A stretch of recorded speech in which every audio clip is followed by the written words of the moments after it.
Bonsoir et bienvenue dans les Aventuriers de l'étrange sur Sud Radio. Plusieurs sujets sont au programme de ce soir. Dans la deuxième heure, nous allons conclure l'enquête que j'ai commencée il y a quelques semaines sur le tombeau de Jésus qui aurait été retrouvé quelque part dans la banlieue de Jérusalem. Un tombeau datant de l'époque du Christ avec à l'intérieur des cercueils portant les inscriptions suivantes.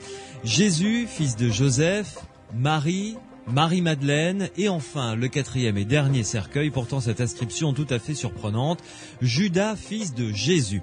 Deux archéologues seront avec nous pour voir plus clair dans cette affaire, mise à jour par le réalisateur américain James Cameron. Dans la première heure, en revanche, des Aventuriers de l'étrange, nous allons partir en Allemagne au début du XXe siècle, exactement à Berlin, où des scientifiques se sont réunis pour étudier un cheval nommé Hans.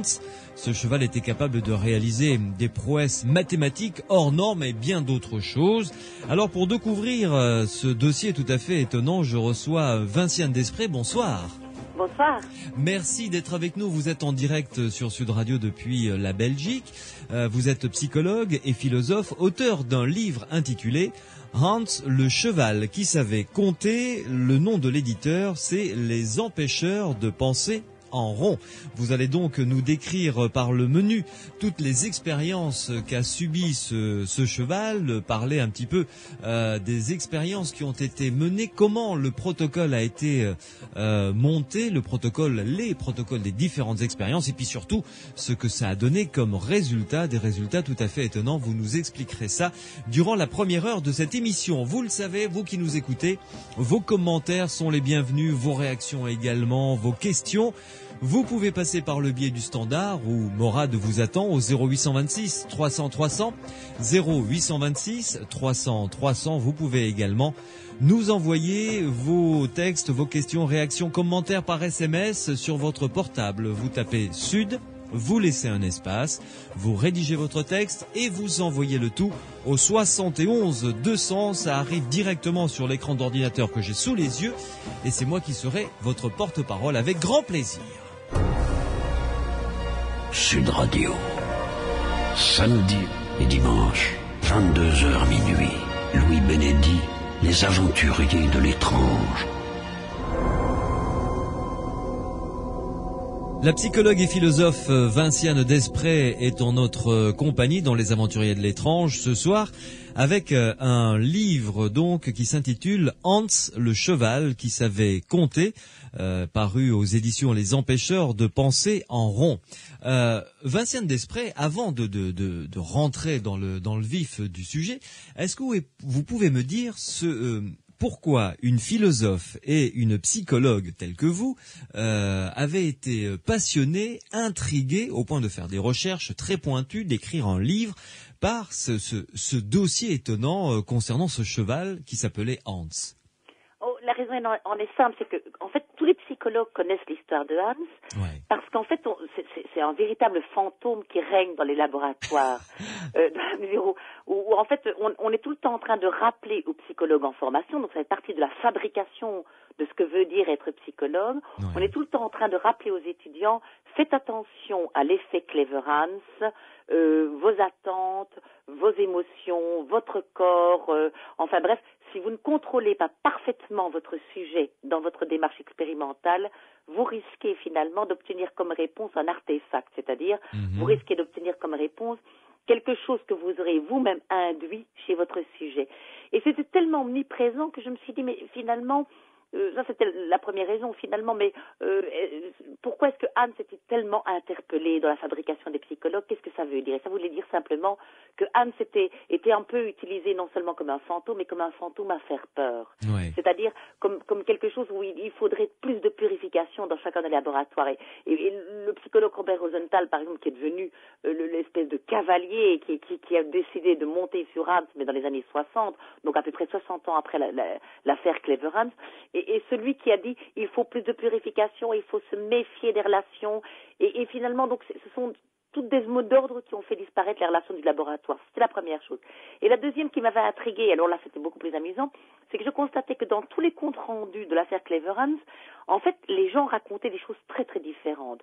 Robert Rosenthal racontait à quel point finalement ce qui avait intéressé les gens qui avaient travaillé autour de Hans, c'était le problème des attentes, et de montrer comment les attentes finalement atteignent le sujet et créent des artefacts dans le laboratoire. Alors que Rémi Chauvin disait, en revanche, pas du tout.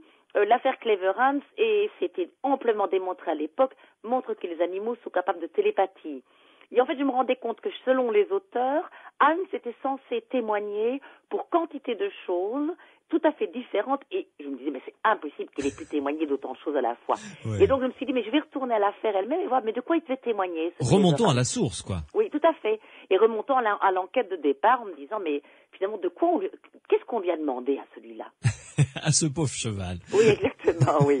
Alors, justement, décrivez-nous ce cheval et son propriétaire, Willem von Oster, hein? Oui, von Osten. En fait, ce cheval avait 4 ans en 1904 à Berlin. Et ce qui s'est passé, c'est que donc il avait été éduqué par Willem von Osten, qui était un notable prussien habitant à Berlin, et qui était en même temps un professeur retraité du gymnase de Berlin, donc de l'institut de formation qui correspond au lycée. C'était un professeur de mathématiques. Et ce professeur de mathématiques avait décidé d'apprendre à compter à son cheval, donc de lui apprendre les racines carrées, de lui apprendre l'addition, il avait commencé par l'addition, la soustraction et la reconnaissance des chiffres. Oui. Et il avait utilisé toutes les techniques qui étaient à l'époque recommandées pour l'apprentissage des mathématiques chez les jeunes enfants.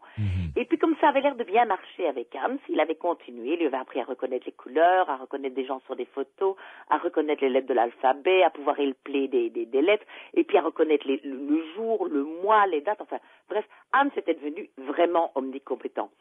Et ce qui s'est passé, c'est que Monsieur von Osten faisait chaque jour une répétition avec Hans, l'entraînait, lui faisait faire des exercices dans une cour intérieure d'une rue du nord de Berlin, et ça a commencé à se savoir. Et donc les gens ont commencé à venir voir ce fameux Hans qui avait l'air si intelligent, et puis ça a fini par se savoir, et puis la foule est devenue de plus en plus nombreuse pour assister aux performances de Hans qui comptait, qui reconnaissait des couleurs, enfin qui faisait des choses extraordinaires. Et puis ça a fini tellement par devenir de notoriété publique qu'un militaire qui était spécialiste des chevaux, le général Zobel, si je me souviens bien, a fini par écrire un article qui a eu un grand retentissement dans un quotidien local de Berlin. Et là, ça a attiré énormément de monde.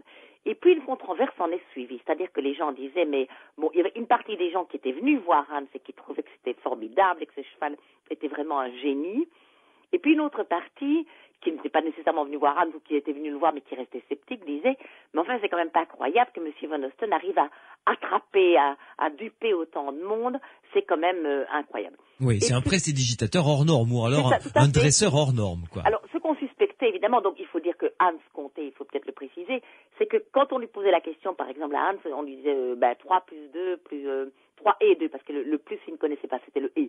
3 et 2 ou 3 et racine de 16, etc. Hans martelait avec son sabot sur le sol. Et la suspicion était que M. von Osten envoyait à Hans des signaux que personne ne percevait, lui disant quand commencer et quand arrêter.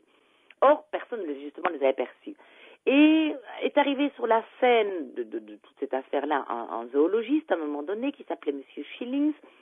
Et M. Schillings était de réputation internationale, à la fois comme voyageur exotique, c'est-à-dire qu'il avait beaucoup visité l'Afrique, et à la fois comme zoologiste de bonne réputation.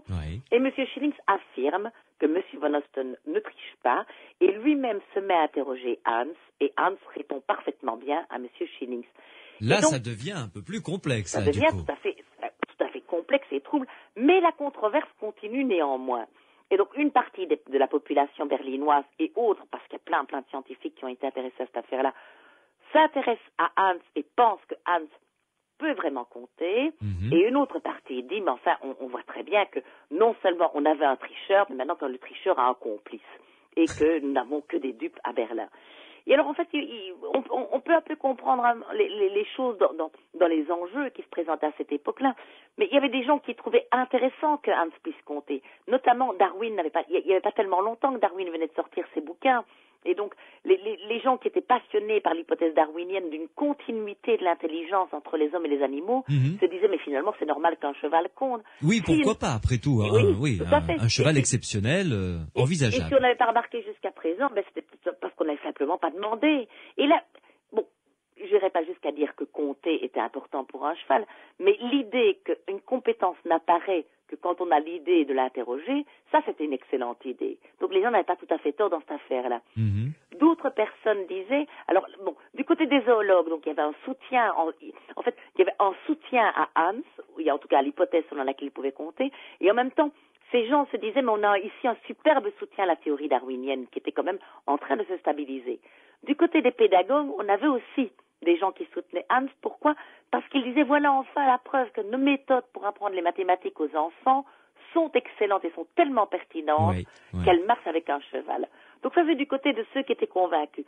Et puis, donc Hans se servait d'alibi politique, quoi, en quelque sorte. Ah, tout à fait, oui. Et il y avait même une troisième catégorie de personnes qui étaient extrêmement intéressées. Ce sont les gens qui travaillaient autour des phénomènes parapsychiques. Et qui se disaient, finalement, peut-être que Hans ne sait pas compter, mais s'il ne sait pas compter, c'est peut-être la preuve, en effet, que les animaux sont dotés de certaines capacités qui leur permettent de lire dans l'esprit des humains. Parce que si Hans ne pouvait pas compter, et que Von Osten ne trichait pas, donc il fallait exclure les deux hypothèses, la troisième était la suivante, c'est que Hans était doté de pouvoirs télépathiques. Et donc cette controverse, finalement, réunissait énormément d'enjeux. Mais de l'autre côté, il y avait les psychologues qui n'avaient pas du tout envie d'avoir affaire à des affaires miraculeuses de ce type-là. Donc un cheval qui sait compter, ça n'arrangeait pas les psychologues qui voulaient rationaliser leur domaine et justement exclure et se débarrasser de toutes ces choses un petit peu problématiques comme la télépathie, la parapsychologie, les animaux extraordinaires de la fin du 19e siècle, parce qu'il en pleuvait des animaux extraordinaires à la fin du 19e siècle, et ça les psychologues n'en voulaient plus, parce qu'ils étaient en train d'essayer de montrer que leur champ était sérieux, scientifique et professionnel. Et ça mettait à mal, évidemment, toutes les théories qu'ils avaient élaborées, ou qui étaient en place à cette époque-là, évidemment. Et notamment, par exemple, il y a eu, et ça le philosophe William James le montre très bien, il y a une théorie, par exemple, qui est extrêmement importante pour les psychologues et les philosophes de cette époque-là, c'est la théorie du sujet et du jeu. Eh bien, si on imagine qu'un cheval peut compter, vous détruisez toute cette théorie du sujet et du jeu. Parce que vous détruisez, évidemment, qu'est-ce qui est constitutif du jeu et du sujet en Occident? C'est notamment, il n'y a pas que cela, mais c'est notamment le rapport à l'animal et le rapport de non-identification à l'animal, le rapport d'immenses différences, de hiatus et de rupture totale avec l'animal. Donc si vous mettez des chevaux qui savent compter dans cette affaire-là, vous commencez à compromettre ce rapport-là. Mais aussi le rapport du sujet à lui-même en tant que psyché bien fermée sur elle-même et dont les compétences sont extrêmement bien reconnues, bien élaborées et pas d'histoire comme de la télépathie, des choses comme ça. Donc Hans compromettait totalement le savoir des psys, en quelque sorte, et les obligeait à se mettre en question, ce qu'ils n'ont pas fait. Bon. Il faut quand même le dire, ce qu'ils n'ont pas fait. Vinciane Desprez, on fait une pause et on se retrouve dans quelques instants pour rentrer un peu plus avant dans votre livre, parce que vous avez eu la bonne idée de l'écrire comme un roman, en fait, et ce qui le rend tout à fait accessible vraiment à tout un chacun, tout en développant des théories vraiment intéressantes. On comprend un petit peu l'évolution, la construction intellectuelle tout au long de ce livre. On va y revenir et vous nous expliquerez à quelles expériences, de manière chronologique, a été soumis ce cheval ainsi que son propriétaire. Contre-expérience, enquête, contre-enquête, les conclusions des différentes enquêtes et les différentes expériences auxquelles ce cheval a été soumis. À tout de suite donc sur Sud Radio dans les Aventuriers de l'étrange avec Vinciane Desprez, mon invité. Je vous rappelle que tout à l'heure, dans la deuxième heure, je recevrai deux archéologues, dont un qui a fouillé autour de Jérusalem et qui est spécialisé dans les tombes de Judée. Il sera donc avec nous tout à l'heure pour clôturer l'enquête concernant le tombeau de Jésus dont James Cameron a parlé il y a quelques semaines. Sud Radio, samedi et dimanche, 22h minuit, Louis Benedy, les aventuriers de l'étrange. Premier dossier, Hans, le cheval qui savait compter. Nous sommes au début du XXe siècle à Berlin, en Allemagne. Hans, le cheval qui savait compter, c'est le titre du livre que je vous recommande, publié aux éditions Les Empêcheurs de penser en rond, écrit par Vinciane Desprez. philosophe et psychologue et qui est en notre compagnie ce soir. Vinciane Desprez, quelles ont été les premières expériences? Quand je dis expérience, je parle pas de ce que le propriétaire, Willem van Osten, faisait avec son cheval, mais les premières expériences auxquelles a été soumis ce cheval. Mais les premières expériences, en fait, ce qui s'est passé, c'est qu'il y avait donc de telles rumeurs à Berlin. La première chose qui s'est passée, c'est que Van Osten s'est senti insulté par les suspicions. J'imagine. Et donc, on a créé, il est allé lui-même interpeller une commission de l'éducation, du bureau de l'éducation à Berlin, pour demander qu'on fasse une enquête sur ses propres pratiques pour montrer qu'il ne trichait pas. Puisque c'est ça l'accusation. Et donc, la toute première expérience a été de réunir un comité de notables avec le directeur de l'Institut de psychologie de Berlin, des spécialistes du cheval, des spécialistes de l'éducation et un directeur de cirque, Paul Busch, afin de vérifier est-ce que Van Osten triche, c'est-à-dire est-ce qu'il envoie des signaux à son cheval, ou bien est-ce qu'au contraire, le cheval peut compter. Oui. Et cette commission se réunira, elle va mener des enquêtes parallèles, donc Paul Busch, le directeur du cirque, par exemple, va aller voir une Wonder Rosa qui passait à ce moment-là à Berlin, et qui était une jument qui prétendait pouvoir, enfin dont les propriétaires prétendaient qu'elle pouvait compter, oui. Et on se rend bien compte qu'en fait, non, elle ne peut pas compter, il faut lui envoyer des signaux, des indices pour quand elle doit commencer. Là, il y avait un truc, c'était un spectacle de cabaret. Ça se voyait. Ouais. Paul Busch l'a vu tout de suite, et le directeur de l'Institut de psychologie de Berlin, qui l'avait accompagné, qui s'appelle Stumpf, l'a vu aussi tout de suite en disant mais il suffisait, c'est-à-dire que les gens regardent tellement le cheval qu'ils ne prêtent pas attention finalement à son dresseur. Et puis donc qu'est-ce qui s'est passé? C'est que finalement le cheval a été interrogé par M. Van Osten devant cette commission, et puis à un moment donné cette commission s'est dit mais tout compte fait, si lui envoie des signaux qu'on ne perçoit pas, on n'en sortira pas. Donc ils ont demandé à M. Van Osten est-ce qu'on peut nous-mêmes interroger le cheval? Et voilà-t-il pas que les membres de la commission interrogent le cheval et qu'est-ce qui se passe? Le cheval répond correctement à certains d'entre eux. Pas à tous, il faut être doué, mais à la plupart d'entre eux, le cheval répond bien, il répond bien à Stumpf, il répond bien à son assistant, M. Funks, il répond bien au comte Zucastel, qui était venu s'entraîner d'ailleurs pendant la semaine avec le cheval pour être sûr qu'on puisse travailler avec lui. Oui. Mais à ce moment-là, on se dit, mais peut-être M. Van Osten envoie des signaux sans qu'on le remarque, pendant que tous ces notables et ces professeurs d'université, tous ces généraux d'armée et ces nobles interrogent le cheval. Et donc on demande à M. Van Osten de sortir, et il sort un peu contre son gré, en disant, vous savez, le cheval il fait n'importe quoi quand je ne suis pas là.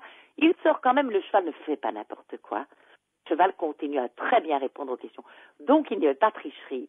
Mais là, c'est un gros problème pour Stumpf, le directeur de l'Institut de psychologie, parce que dire qu'un cheval peut compter pour un psychologue, ça c'était vraiment trop dur.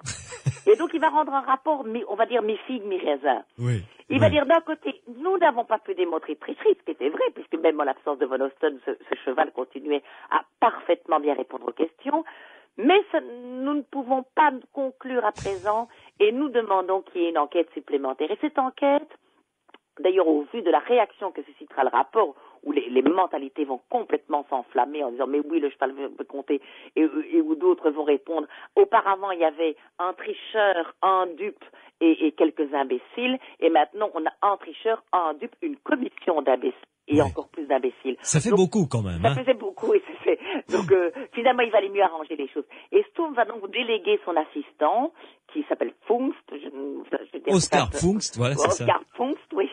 Ça fait un peu éternuement, mais donc ce sont les noms dont ces gens avaient hérité. Et il va lui demander de mener une enquête expérimentale pour démontrer ce qu'il en est vraiment. Et Funks va partir d'une hypothèse qui est une hypothèse qui est extrêmement cohérente avec ce que eux faisaient à l'époque dans les laboratoires. Il va se dire, ce cheval probablement peut lire sur les corps des humains, peut décrypter des choses que les humains ne savent pas, qu'ils laissent transparaître. Ouais, des signes inconscients, quoi. Voilà, exactement. Ouais. Et donc, Funks va se mettre à la recherche de ces signes inconscients en se disant, peut-être que M. Van Osten en plus, parce que lui, il ne va pas douter de la bonne foi de M. Van Osten, mais il va se dire, M. Van Osten est d'excellente foi, de très très bonne foi, mais il ne se rend pas compte qu'il envoie des signaux inconscients à ce cheval, et ce cheval est devenu un excellent lecteur de corps, un excellent lecteur musculaire. Ce qui est une bonne hypothèse de travail, finalement, hein, à la base. C'est une bonne hypothèse de travail. C'est une hypothèse qui a quelque chose en vue. En fait, il faut dire qu'il y a un autre enjeu dans cette affaire-là. Et ça, c'est là où mon enquête, finalement, m'a conduit.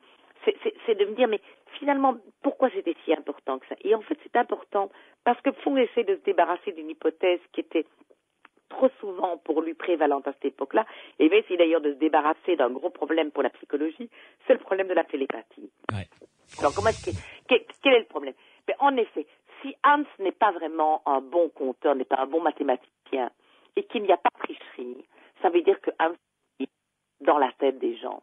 Ça veut dire que... Hans peut lire dans la tête des gens. Ouais, c'est un bon lecteur de pensée.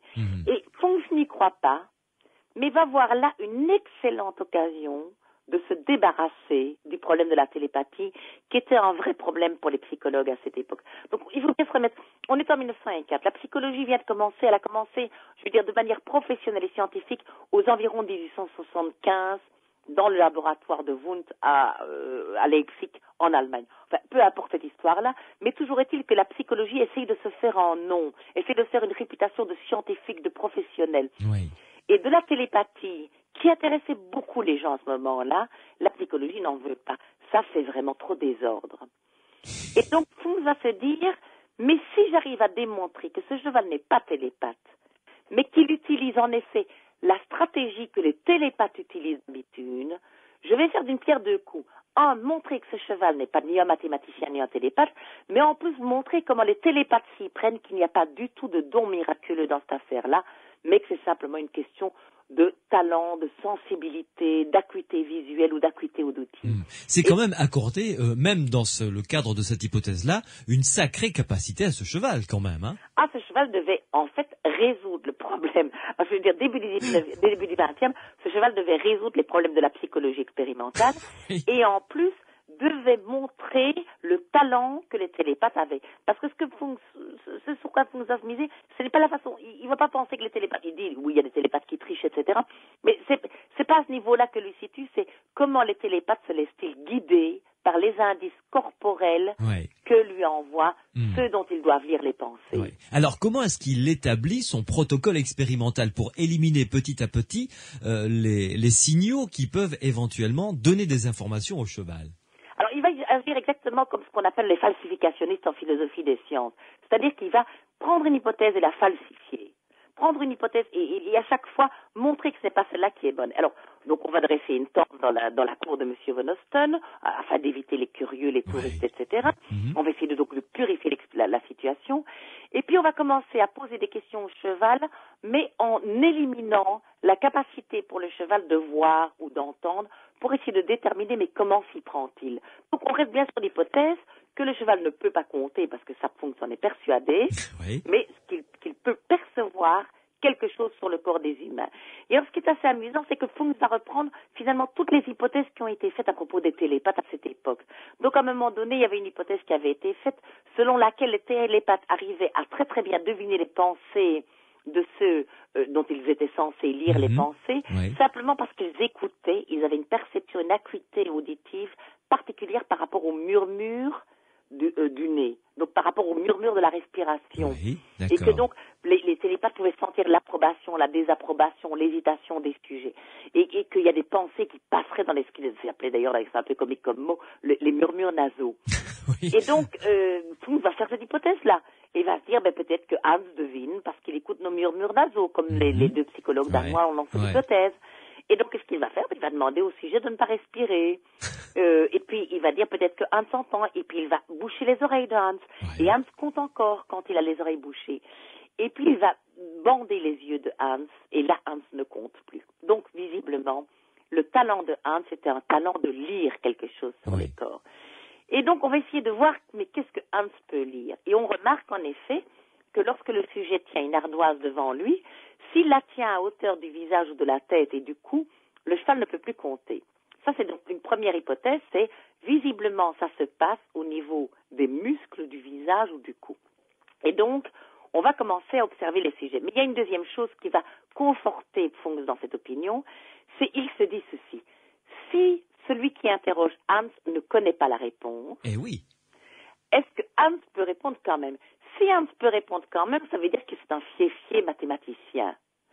S'il ne peut pas répondre, ça veut dire qu'en effet, il est en train de se fier à ce que lui envoie comme signe celui qui l'interroge. Celui qui lui pose la question, Funks va mettre une stratégie au point. En fait, elle avait déjà été mise au point par la première commission, mais elle n'avait pas très bien marché et rien n'avait été convaincant dans cette affaire-là. En fait, tout le monde, ils avaient tellement bien mélangé leurs pinceaux parce qu'ils n'avaient rien compris des consignes que finalement, ça n'avait rien donné de convaincant et on avait laissé le crédit à Hans. Finalement, il avait dit, finalement... on va dire qu'il le fait, puis voilà. On va dire qu'il le fait, et de toute façon, il y avait d'autres indices qui montraient, qui plaidaient en faveur du fait qu'il puisse le faire, parce qu'à cette époque-là, en fait, quand c'est la commission qui travaillait, Zucastel avait été un enthousiaste par rapport à Hans, et s'était dit, était venu interroger Hans pendant plusieurs jours auparavant, avant les preuves proprement dites de la commission, pour être sûr que les choses se passent bien, et plusieurs fois, Zucastel est pris par Hans en faisant des vies de se tromper. Donc Zucastel demandait par exemple à Hans quelles dates seront-nous vendredi, et Hans répondait par exemple le 9, et Zucastel disait mais non Hans, on est le 7, et à ce moment-là le palefrenier disait mais non monsieur Zucastel, on est bien le 9. Attendez, Vinciane Desprez, on a quelques petits problèmes avec la liaison, il y a des hachures, des petites coupures. Vous restez avec nous, Mathieu le réalisateur va vous rappeler dans quelques instants et on se retrouvera pour continuer à découvrir avec vous toutes ces expériences tout à fait étonnantes qui ont été montées avec ce cheval et vous nous donnerez le résultat de savoir quand un expérimentateur demandait une opération à Hans, le cheval, et que lui ne connaissait pas la réponse, si le cheval réussissait quand même à donner la bonne réponse, là ça veut dire que le cheval savait compter. Et ça, franchement, un cheval qui sait compter, c'est totalement étonnant. Vous restez avec nous, la suite de ce dossier passionnant dans quelques instants. Sud Radio, samedi et dimanche, 22h minuit. Louis Benedy, les aventuriers de l'étrange. Nous avons retrouvé Vinciane Desprez. Tout à l'heure, il y avait quelques petites coupures. C'est pour ça que c'était tellement assuré qu'on ne comprenait plus ce que vous nous disiez. Vous êtes bien là, Vinciane ? Oui, je suis là. Bon, parfait. Alors, continuons à découvrir ce dossier extraordinaire de Hans, le cheval qui comptait. Résumons la situation et vous allez me donner votre réponse. Un expérimentateur se met en face de Hans. Il ne connaît pas la réponse au problème mathématique qu'il va lui soumettre. Oui. Nous sommes d'accord. Oui, tout à fait. Il pose cette question mathématique donc à Hans. Et là, si Hans répond, c'est qu'il sait compter, effectivement. Oui. Alors, qu'est-ce que ça a donné ? Eh bien, ça a donné que quand l'expérimentateur ne connaissait pas la réponse, Hans ne pouvait pas la deviner. Ah. Bon. Donc, ça voulait dire en effet que Hans pouvait, d'une certaine manière, devait être en contact avec ce que son expérimentateur savait. Voilà. On ne savait pas dire comment, mais soit il pouvait, et donc c'était ça le problème, soit il pouvait lire dans la tête de son expérimentateur, donc il était lecteur de pensée, soit il pouvait, et c'est l'hypothèse que Funks va évidemment adopter, lire dans le corps de son expérimentateur, c'est-à-dire que l'expérimentateur envoyait sans s'en rendre compte des indices à Hans quant à savoir quand il commençait à compter, quand il devait s'arrêter. D'accord. Donc, je suppose que à ce stade de l'expérimentation, le propriétaire de Hans, Wilhelm von Osten, devait être très meurtri finalement.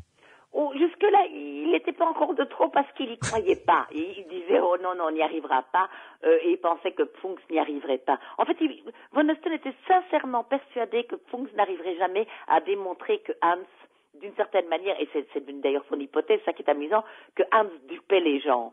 Parce que c'est ça qui est amusant, c'est que la question du dupe, finalement, a totalement changé de personne au fur et à mesure d'expérience. Au départ, donc, on pensait que c'est von Osten qui dupait tout le monde. Oui. Et puis après, en fait, ce que von Osten a lui-même imaginé comme hypothèse, c'est que Hans avait dupé tout le monde. C'est Hans qui avait trompé les gens. En faisant croire qu'il pouvait compter alors qu'il n'y arrivait pas. Donc c'était ça qui était amusant. Et donc, d'une certaine manière, en fait, ce que Funks a fait, c'est montrer que Hans ne pouvait pas connaître la réponse si son expérimentateur ne la connaissait pas. Donc il était complètement égaré si on lui posait une question dont on ne connaissait pas la réponse. Donc par exemple, si on lui demandait il faisait ce système-là qui est assez joli, hein. C'est que un premier expérimentateur lui soufflait un nombre à l'oreille que le second ne connaissait pas. et puis le second, on lui soufflait un autre nombre à l'oreille, et puis on demandait à Hans d'additionner. Mais personne ne connaissait la réponse, évidemment, puisque l'addition était celle de 2 nombres que chacun avait gardé pour soi. Et donc, c'est à ce moment-là que Funks va comprendre qu'il fallait observer Hans et comprendre comment Hans s'y prenait. Et donc, on va lui bander les yeux, on va voir qu'il ne peut plus compter quand il bande les yeux, donc il voit quelque chose. On va essayer de déterminer ce qu'il voit, et à ce moment-là, on se rend compte, en observant ceux qui réussissent bien avec Hans, on va les comparer avec ceux qui réussissent un peu moins bien, et on va voir finalement que le corps est en effet, d'après Funks en effet, ce qui va permettre à Hans de se laisser guider pour savoir quand il doit commencer à compter, quand il doit s'arrêter. Et là, c'est assez joli, c'est que le mouvement qui permettait à Hans de commencer à compter, qui lui disait, parce que il faut bien se dire, quand un expérimentateur se présentait à Hans et qu'il lui disait bonjour Hans, comment vas-tu, ou bien Hans, quelle belle journée, qu'est-ce qui fait qu'Hans ne mettait pas à marteler du sabot? Comment est-ce qu'il comprenait que ça c'était une phrase qui voulait dire autre chose que Hans combien font? Exact, oui, c'est vrai. Il fallait qu'il ait le cheval, et ça personne n'y avait pensé à ce moment-là. Il fallait qu'il ait des indices pour savoir quand commencer à compter, et que c'était ça qu'il fallait faire, et pas simplement saluer aimablement celui qu'il saluait. Et en fait, c'était exactement comme la lettre volée d'Edgar Allan Poe. C'était tellement évident que personne ne l'avait vu. C'est-à-dire que, en fait, Hans pouvait comprendre quand on commençait à lui demander à compter, parce que les gens regardaient tous son sabot.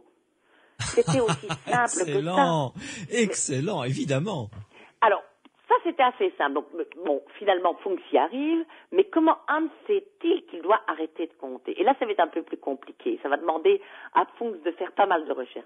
Et en fait, Funks va arriver à cette solution-ci, c'est qu'il va dire, si je précise, Funks va arriver à cette solution-ci, etc., c'est parce que je ne suis pas tout à fait sûr que Funks soit arrivé à la bonne solution. Je pense que l'enquête a été un peu bâclée, exactement comme quand Pierre Bayard réanalyse Qui a tué Roger Ackroyd de Agatha Christie, où il prétend que Hercule Poirot s'est trompé dans l'arrestation du coupable parce qu'il est allé un peu vite en besogne, et que même Agatha Christie s'est laissée duper par Hercule Poirot. Donc je pars de ce principe-là, c'est que même celui qui connaît le mieux cette expérience a peut-être été dupe de ses propres ambitions et de ses propres peurs.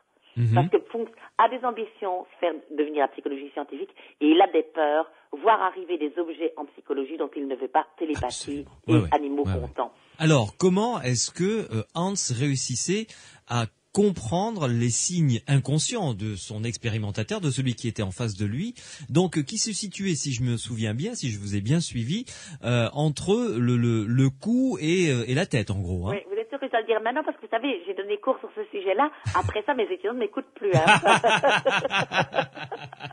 Alors, si vous avez une pub à faire passer, vous avez intérêt à la faire passer maintenant. Non, parce que c'est intéressant. Et puis, il reste encore, malgré tout... Il reste que je ne suis pas d'accord avec ce que Funks a trouvé, et qu'il faudra voir comment. Donc, encore un petit peu de suspense. Bon, allez, je lâche le morceau. Allons-y. En fait, qu'est-ce qui se passait? C'est que, et ça, Funks va l'analyser extrêmement sérieusement. Donc là, il n'a pas manqué de sérieux. C'est que quand Hans se mettait à compter, donc après que, en fait, on baissait légèrement, en fait, ceux qui interrogeaient Hans inclinaient légèrement la tête, donc la nuque se raidissait, le corps s'inclinait légèrement pour se mettre en situation penchée pour regarder le sabot. Et alors Funks dit, à ce moment-là, il y a une tension qui va monter chez ceux qui observent le cheval. Et ça, je veux bien le croire. Parce que ceux qui observent le cheval, on a envie qu'il réussisse, ce cheval. Il n'y a personne qui a envie de le mettre en échec. Même ceux qui ont envie de montrer que les autres sont des dupes, on a quand même envie. Et donc, il y a une tension, une espèce de tension du désir qui va monter chez l'observateur. Et l'observateur va se raidir dans ce mouvement-là. Et quand on va arriver, et ça, Funks l'observera chez tous ceux qui réussissent bien avec le cheval, quand on arrive au chiffre avant, donc au martèlement, avant le chiffre final, les gens pensent que le cheval y est arrivé et se détendent. Et redressent légèrement leur corps, et toute la musculature se détend, et le cheval le perçoit. Et donc il pense, le cheval à ce moment-là sait qu'il doit encore poser, enfin il est dans le mouvement le sabot, poser son dernier coup de sabot. Et à ce moment-là, il voit l'observateur se redresser totalement, et il arrête complètement. Et donc le cheval percevrait des mouvements qui sont de l'ordre de 1/10 de millimètre pour certaines personnes, parce qu'il y avait des personnes qui étaient vraiment extrêmement sensibles et extrêmement précises je veux dire, avec très très peu, extrêmement contrôlées, on va dire, dans les mouvements émotionnels. Et donc le cheval serait devenu en quelque sorte un lecteur visuel musculaire. Et si je précise visuel musculaire, c'est parce que on sait que les chevaux sont d'excellents lecteurs musculaires, mais ils le font avec leurs propres muscles. Quand un cheval a un cavalier et qu'il est bien débourré et que c'est un très bon cavalier et que c'est un cheval expert et compétent, on sait généralement qu'avant que le cavalier n'ait pensé son propre mouvement, son propre corps le transmet au cheval. Et donc généralement les tout bons cavaliers le disent, c'est avant même que j'ai pensé il faut tourner, le cheval avait tourné. Pourquoi ? Parce que le corps du cavalier avait enregistré la nécessité de tourner, l'a transmis aux muscles du cheval, et puis l'a seulement ressenti dans la pensée. Donc finalement, les cerveaux arrivent toujours trop tard, ce qui donne cette impression d'intelligence des corps qui est absolument fabuleuse. Et donc, si je précise que Hans était un excellent lecteur musculaire visuel, c'est parce que les bons chevaux sont d'excellents lecteurs musculaires, mais Hans avait transféré la compétence de lire les muscles des hommes dans le registre visuel et non plus dans son propre registre sensitif. Extraordinaire quand même comme capacité. Même cette capacité-là chez un cheval comme Hans était fabuleuse. Mais c'est-à-dire que c'est là où on peut se dire que Funks est un peu à côté de la plaque et que les psychologues sont un peu à côté de la plaque. C'est que c'est tellement plus intéressant que le fait de compter, qui finalement ne concerne que nous et concerne certaines compétences qui nous intéressent et sont en effet bien articulées à des choses qui arrivent dans notre vie. Mais cette compétence-là que nous n'avons pas, de pouvoir lire avec une telle sensibilité et d'être dans un tel état d'adéquation et d'articulation et plutôt d'agencement avec les autres, ça c'était le talent du cheval. Et c'est ça que Funks le reconnaît, mais à mon avis ne le célèbre pas assez. S'il l'avait célébré suffisamment, ce cheval aurait dû devenir célèbre, non pas parce qu'il avait dupé les humains, mais parce qu'il les avait épatés. C'est vrai, je suis tout à fait d'accord avec vous. Mais vous nous avez dit en préambule, avant de donner finalement la clé du problème, selon Funks évidemment, que vous n'étiez pas d'accord avec ce diagnostic. Mais je vais écouter Von Osten. Von Osten, le propriétaire, donc quand Funks va dévoiler toute l'affaire et dire finalement, et c'est là où c'est triste, c'est que Funks va dire ce n'est que. Et vous savez, ça c'est vraiment l'argument. Le ce n'est que, c'est là où on ne célèbre jamais assez. Alors que ce n'est pas que, c'était bien autre chose que ça. Toujours est-il que Von Osten va très mal prendre les recherches de Funks et va dire quelque chose de très joli. Il va dire, écoutez, vous avez peut-être raison. Peut-être que mon cheval réagit mécaniquement, et c'est important le mot mécaniquement parce qu'on voit là que c'est le behaviorisme qui est en train d'arriver dans la psychologie en fait. Ce que Funks a fait, c'est transformer Hans en mécanique. Et donc, ce que Von Osten va dire, et c'est extrêmement intéressant ce qu'il dit, c'est mon cheval pouvait compter avant, mais vous l'avez compris que vous pouviez le transformer en mécanique et le faire compter par un système mécanique. Et là, je ne dis pas que Von Osten a raison sur le fait que Hans pouvait compter avant, mais en effet, ce que Funks a fait, c'est transformer le cheval parce qu'il n'y a aucune expérimentation qui ne transforme pas l'animal auquel il s'adresse. Alors, c'est-à-dire que le cheval a évolué, n'était plus le même à la fin de cette série d'expériences qu'il ne l'était au départ. Tout à fait. Ça, c'est mon hypothèse. Oui. Et je pense qu'elle n'est pas tout à fait fausse. Pourquoi ? Parce qu'on ne sait pas... Écoutez, jamais Funks n'a pu voir chez Von Osten les gestes qui permettaient à Hans les indices. Von Osten, visiblement... Alors, l'hypothèse de Funks va être, Von Osten a tellement bien exercé son cheval que les gestes sont minimalistes et que nous ne les percevons plus, et que seul le cheval les perçoit. Moi, ça me paraît un peu léger comme argument. Ouais. Alors, l'autre idée serait de dire, et Schilling, c'est dans le même cas que Von Osten, d'ailleurs, on ne voit pas les gestes chez Schilling. Et si, en fait, Von Osten et Schilling ont appris au cheval à compter, pas à compter vraiment, mais à suivre cette merveilleuse chorégraphie des corps des humains, sur un certain mode, que Funks a cru deviner, qu'il a appris à ceux, d'une certaine manière, ou que le cheval lui-même avait appris à ceux qui étaient beaucoup moins perspicaces et beaucoup moins talentueux d'un point de vue chorégraphique que Von Osten et Schilling, et donc le cheval aurait eu deux systèmes. Et ce que fait Funks, c'est que comme il n'est pas très bon chorégraphe, qu'il n'est pas extrêmement sensible comme le sont Van Osten et Schillings, eh bien d'une certaine manière, il va habituer son cheval et tous les gens qui seront amenés à venir interroger le cheval seront d'une certaine manière dressés par Funks et dressés par le cheval Hans à performer ou actualiser certains types de gestes particuliers que Funks peut comprendre parce qu'il peut les percevoir. Excellent, ouais. Et donc Van Osten et Schillings auraient utilisé certaines façons de faire que nous ne percevons pas et que le cheval perçoit, et Funks aurait transformé le cheval et lui aurait appris à faire pour, on va dire comme ça, pour les humains un peu simplés. Vous voyez, c'est comme on apprend à parler au bébé, là, quand on a parlé, Toto, il veut sa tétine. Eh bien, Funks, d'une certaine manière, il parlait comme ça au cheval. Et le cheval a fini par comprendre qu'avec des gens un peu moins fins, un peu moins sophistiqués, il fallait mieux utiliser. Et donc, quand Van Osten dit à Funks, vous avez transformé mon cheval, je crois qu'il se trompe pas. Je dis pas que le cheval pouvait compter, mais il se trompe pas sur cette question-là. Et donc, il va en vouloir à Funks et il va dire, vous avez foutu mon cheval en l'air, vous lui avez appris des techniques beaucoup plus rudimentaires et simplistes. Finalement, c'est vraiment honteux. Et puis, Van Osten va changer d'avis. Pourquoi? Je n'en sais rien. Et il va se mettre, peut-être parce que le cheval, en effet, avait changé. Peut-être parce qu'il n'arrivait plus à d'aussi bons résultats avec un cheval qui était devenu un peu bébête pour les psychologues, on va dire ça comme ça. Et donc, quand Van Osten a recommencé à travailler avec son cheval, il était déçu. Et il s'est mis à en vouloir à son cheval. Et il a dit à Hans, alors là, c'était vraiment comique, tu m'as trahi, tu m'as dupé. Et donc, auparavant, il pensait que c'était Funks qui l'avait trahi, qu'il avait dupé. Oui. Et maintenant, et donc, il va en vouloir au cheval. Et qu'est-ce qu'il va faire? Il va le vendre, son cheval. Il n'en voudra plus. Ah bon? Ah oui. À un moment donné, il se sentira tellement trahi, et puis peut-être parce qu'il n'arrivait plus à travailler, qu'il va le vendre. Mais là, le coup de peau, c'est que Hans ne finira pas dans une boucherie chevaline, mais va être acheté par un certain monsieur Kroll, dont l'enquête montre qu'il aurait été bijoutier, mais ça, c'est pas tout à fait certain. Donc, toujours été quelqu'un qui avait des biens, qui avait du temps et du loisir et qui pouvait voyager, et qui était persuadé qu'Hans avait vraiment des talents de comptable, etc., etc. Et donc, lui a décidé de recommencer le travail avec Hans, et il était tellement satisfait qu'il s'est acheté deux autres chevaux, Mohamed et Zarif. Ah, justement, je voulais vous en parler de ces deux chevaux qui, paraît-il, étaient encore plus compétents que Hans lui-même, qui pourtant avait pas mal de capacités dans ce domaine. Vous restez avec nous, Vinciane Desprez. On fait une pause et on se retrouve dans quelques instants pour parler d'autres animaux, puisque vous nous avez dit le 19e siècle était riche en animaux comme ça qui avaient toutes sortes de capacités. Vous nous direz les capacités de ces deux chevaux que vous venez de citer, et si actuellement on connaît peut-être des animaux qui sont capables de prouesses techniques. À tout de suite.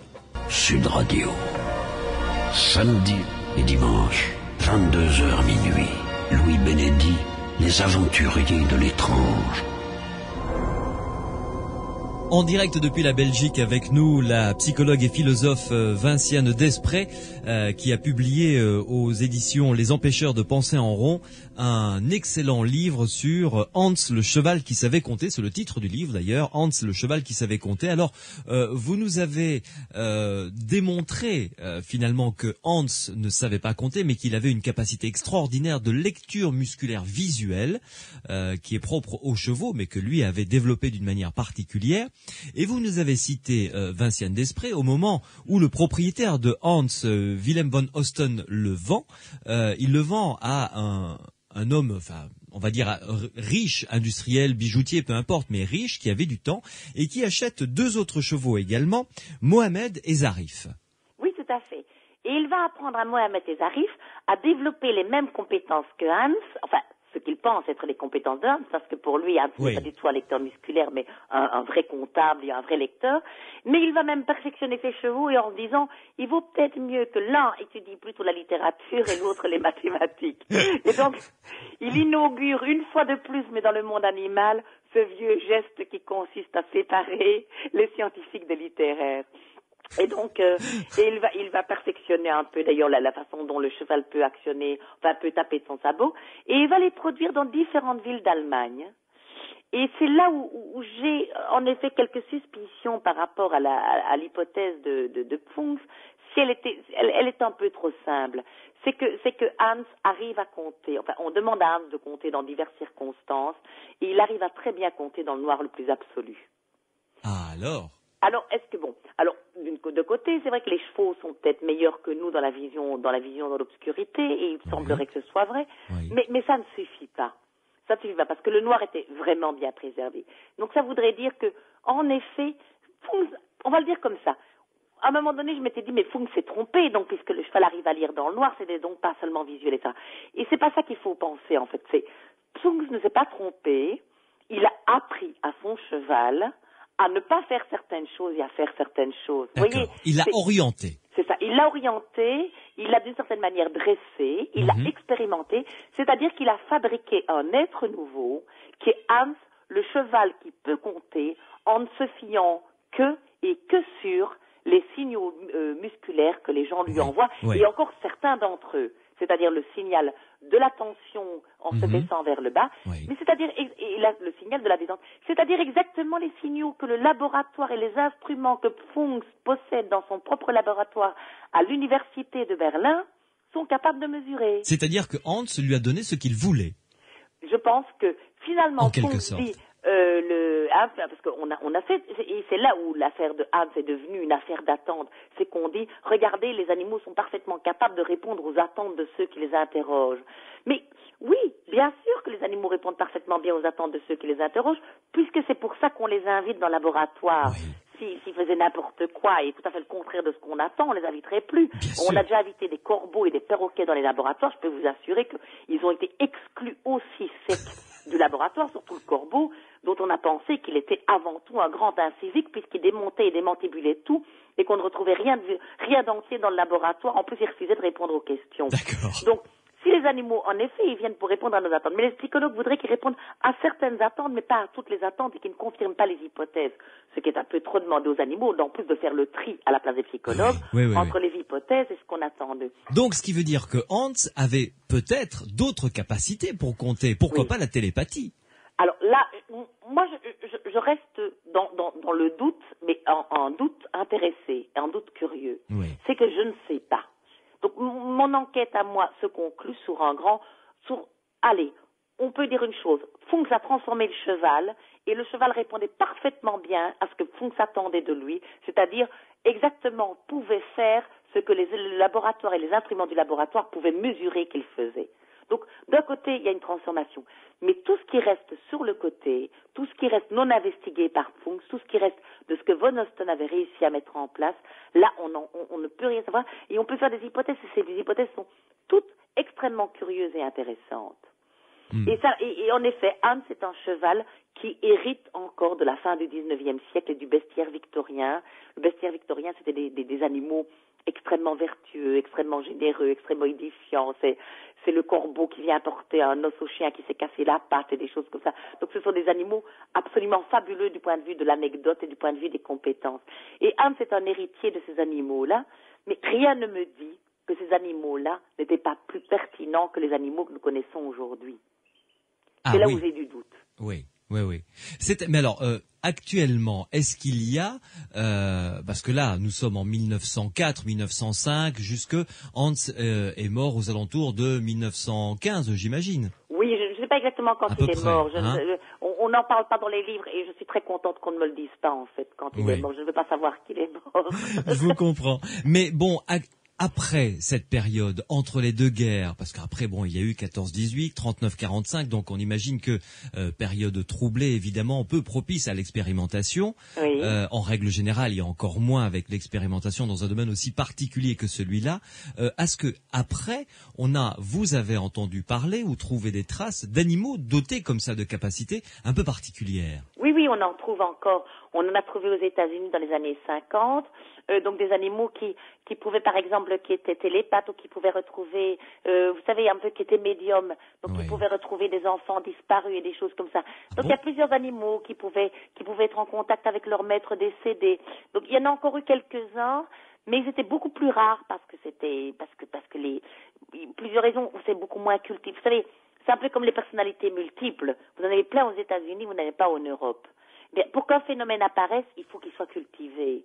C'est-à-dire qu'il faut que les gens s'y intéressent, Oui. il faut qu'ils aient envie que ça se produise, il faut qu'ils travaillent comme des... Mais ça demande un travail de fou, d'obtenir d'un animal de faire des choses. Essayer... Moi, rien qu'apprendre à mon chien de ne pas pisser dans la maison, ça m'a pris des mois, alors vous imaginez. L'apprendre à lire ou à compter, alors. Vous imaginez, ça demande un travail de fou, ça demande du temps, ça demande de l'intelligence, de la patience, de la disponibilité, autant chez l'homme que chez l'animal en plus. Donc ça demande un miracle. C'est-à-dire que vous ayez deux êtres pleinement disponibles et pleinement intelligents qui se rencontrent. Oui, donc déjà. vous imaginez, c'est extrêmement rare. Et puis ce que je remarque, je viens de lire un article de James Serpel, qui est un spécialiste de la domestication animale, qui en effet... Un spécialiste de Serpel, qui est un spécialiste de la domestication la chiens, domestication etc. animale, d'accord, oui, et qui est spécialiste de la relation chien-homme, et qui raconte qu'en effet, on l'a appelé un jour chez une dame, parce que cette dame était très étonnée des compétences de son chien, qui pouvait lire les dominos, qui pouvait lire les cartes, etc. Et lui, tout de suite, a dit à cette dame, mais madame, c'est Cleverhans, votre chien, il fait que suivre de votre regard. Donc, ce phénomène a d'autant moins de chances d'exister que maintenant les psychologues ont l'hypothèse Cleverhans. Pour essayer de rationaliser l'affaire. Et alors, les propriétaires ont deux possibilités. Soit ils acceptent l'hypothèse Cleverhans et puis ils font plus grand-chose avec leur chien parce que c'est beaucoup moins intéressant, voilà, c'est fini. Évidemment, Ouais. de dire qu'on guide les attentes d'un chien. Soit, je vais vous dire un peu familièrement, ils la ferment. Ils la ferment après parce que pourquoi? Parce qu'ils disent si jamais on en parle, on va passer pour des fous ou pour des cons, donc on n'en parle plus du tout. Oui. C'est dommage. Oui, c'est assez dommage parce que il y avait des choses qui étaient jolies qui se cultivaient dans cette affaire-là. C'est vrai que c'était joli, toutes ces relations et tout. Alors donc, moi, je me suis jamais tracassée de savoir est-ce que le cheval peut compter ou pas. J'ai quelques indices qui font penser que les chevaux ont parfois un certain sens du nombre. C'est qu'on m'a raconté des histoires qui sont arrivées dans les mines. C'est-à-dire que les chevaux dans les mines auparavant, qui travaillaient dans les mines, Oui, on sait très bien que la loi obligeait à limiter le nombre de chariots que les chevaux devaient tirer, et c'était 18. Eh bien, on remarquait que les chevaux ne démarraient d'eux-mêmes spontanément quand le 18e chariot était arrivé. Et que quand les gens essayaient de le faire partir au 16e parce qu'il n'y avait pas assez de chariots et qu'on finissait la journée, le cheval souvent refusait de partir. Oui, Donc, parce qu'il en manquait deux, donc voilà, il en manquait les deux derniers, oui. Et donc, alors, est-ce qu'on peut parler de comptabilité ou de phénomènes mathématiques? Moi, je dirais plutôt que les animaux, peut-être, surtout les chevaux, mais peut-être d'autres animaux, mais les chevaux, visiblement, sont de tellement bons lecteurs corporels qu'ils ont un sens peut-être du rythme et du temps et de l'espace et des choses comme ça, qu'ils ont peut-être une mathématique incorporée. Oui. Et ça fait peut-être partie des talents des chevaux. Donc, savoir s'ils savent compter ou pas, ça devient beaucoup plus compliqué. S'ils ont une mathématique incorporée, est-ce que ça leur permet de lire à distance? Peut-être pas. Mais ça, en tout cas, ça leur permet de faire certaines choses. Oui. Quoi qu'il en soit, les animaux télépathes visiblement existent. On a eu le plaisir de recevoir un scientifique anglais qui s'intéresse de très très près à ce genre de phénomène. Il s'appelle Rupert Sheldrake, qui a fait d'énormes travaux dans ce sens-là. Et il nous a parlé notamment d'un perroquet du Gabon, donc un perroquet gris, si je me souviens bien. C'est ça, voilà. Un perroquet gris qui avait une communication télépathique avec sa maîtresse, une artiste peintre qui vit à Manhattan, à New York, qui était absolument extraordinaire. Il a monté des expériences avec elle. Le perroquet gris étant à un étage inférieur de là où était sa maîtresse, et il y avait plusieurs enveloppes avec des images, par exemple des photos montrant des choses tout à fait identifiables rapidement, et la maîtresse tirait une enveloppe au hasard. Il nous a raconté notamment cette expérience, et la maîtresse donc sortait une photo où il y avait une petite fille avec un pullover rouge. Oui. Et le perroquet, donc ce gris du Gabon qui était à l'étage en dessous, simultanément au moment où elle ouvrait l'enveloppe, où elle découvrait la photo, disait pullover rouge. Ah oui. Et ça, c'est absolument... Et il réveillait même sa maîtresse, puisque le perroquet dormait au pied de son lit. Oui. Il réveillait sa maîtresse parce qu'il vivait le même rêve qu'elle. Ah oui. Voilà, des genres de choses comme ça. Nous ne savons pas de quoi nos corps sont capables. Ça c'est, je veux dire, là où Spinoza mettait le mot corps, je pense qu'il faut garder le mot corps, parce que peut-être que la psyché doit être beaucoup plus incorporée qu'on ne l'imagine pour comprendre ce genre de phénomène. Oui, peut-être. Oui, peut-être. Enfin, il me semble que là où Hans est extraordinaire, c'est que justement, je veux dire, dans une tradition dualiste comme la nôtre, qui sépare très fort la psyché du corps, eh bien, je me dis, nous ne pouvons pas savoir jusqu'où vont les communications entre les corps et entre les esprits, mais je ne séparerai pas corps et esprit à ce niveau-là. pour laisser les choses sur un continuum entre ce perroquet gris du Gabon et Hans, justement, qui lisait les corps. Vous voyez, parce que je pense que le continuum est plus intéressant que la séparation ici. Sinon, on va faire des phénomènes où, lui c'est un lecteur de corps, donc c'est pas un vrai télépathe. Lui c'est un lecteur d'esprit, donc c'est un vrai télépathe. Alors que je pense que le continuum permet justement de garder le doute ouvert et de garder le questionnement tout à fait actif. Tout à fait, judicieux. Merci beaucoup en tout cas Vinciane Desprez de nous avoir accordé 1 heure de votre temps et de nous avoir éclairé sur ce dossier passionnant de Hans le cheval qui savait compter. C'est aux éditions Les Empêcheurs de penser en rond. Avez-vous comme projet un livre sur des cas aussi étonnants que celui-ci ? Non, pour le moment, je suis dans des relations beaucoup plus concrètes entre les hommes et les animaux. C'est-à-dire que j'ai travaillé avec Jocelyne Porcher, qui est la spécialiste de l'élevage. On est allé interroger les éleveurs sur qu'est-ce que savent faire leurs animaux et essayer de comparer selon les systèmes d'élevage quelles sont les compétences différentes qui sont attribuées aux animaux. Oui. Et par ailleurs, je travaille pour le moment sur les rapports extrêmement concrets, les conflits et la manière dont le fait qu'on entre en contact avec des animaux les transforme radicalement. Par exemple, comment certains éleveurs disent, vous savez, le loup, depuis qu'il est protégé, il se promène avec la convention de Berne entre les pattes et il le sait. Il sait qu'il est protégé. Et tout ceci, alors là, ça me permet de parler un peu d'un projet qui me tient à cœur. Tout ceci va voir le jour à une exposition qui se fera à la Grande Halle de la Villette au mois de septembre qui va venir, qui ouvrira le 11 septembre à la Grande Halle de la Villette, qui s'appelle Bêtes et Hommes. Et c'est une toute grande exposition sur toute la multiplicité incroyable, infinie et tout à fait moderne des rapports entre les hommes et les animaux. Ça va être passionnant, effectivement. Je l'espère. Très bien. C'est à partir du 11 septembre. À partir du 11 septembre, Grande Halle de la Villette. Et donc, c'est une des expositions Société de la Villette avec Yolande Bacot et Catherine Mariette. Et c'est à mon avis, une exposition qui fera parler d'elle. Très bien. Merci beaucoup, Vinciane Desprez. Merci à vous et merci à tous. Écoutez, c'était un grand plaisir de vous recevoir et de vous écouter. En tout cas, à très bientôt. À très bientôt. Au revoir. Bonne soirée à tous.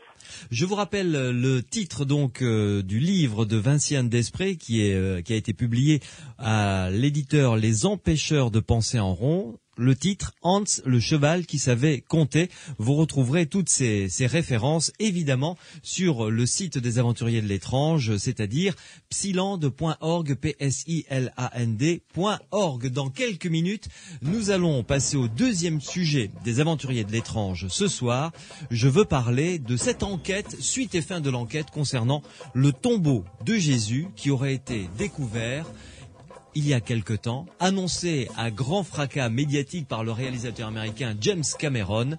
Je vais avoir le plaisir de recevoir 2 archéologues. Sud Radio. Samedi, dimanche, 22h minuit. Louis Bénédy, les aventuriers de l'étrange.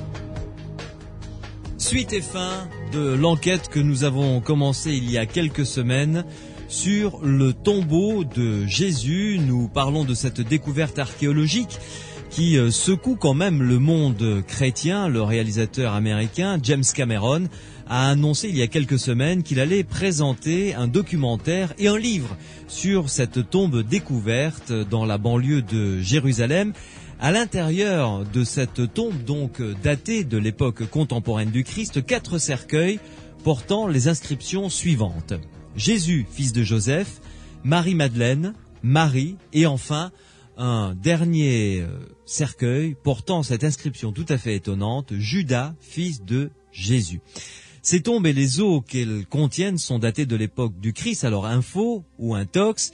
Vous vous rappelez peut-être, j'ai reçu le meilleur spécialiste dans ce domaine de l'histoire du Christ et de ses apôtres, Jacques Duquesne.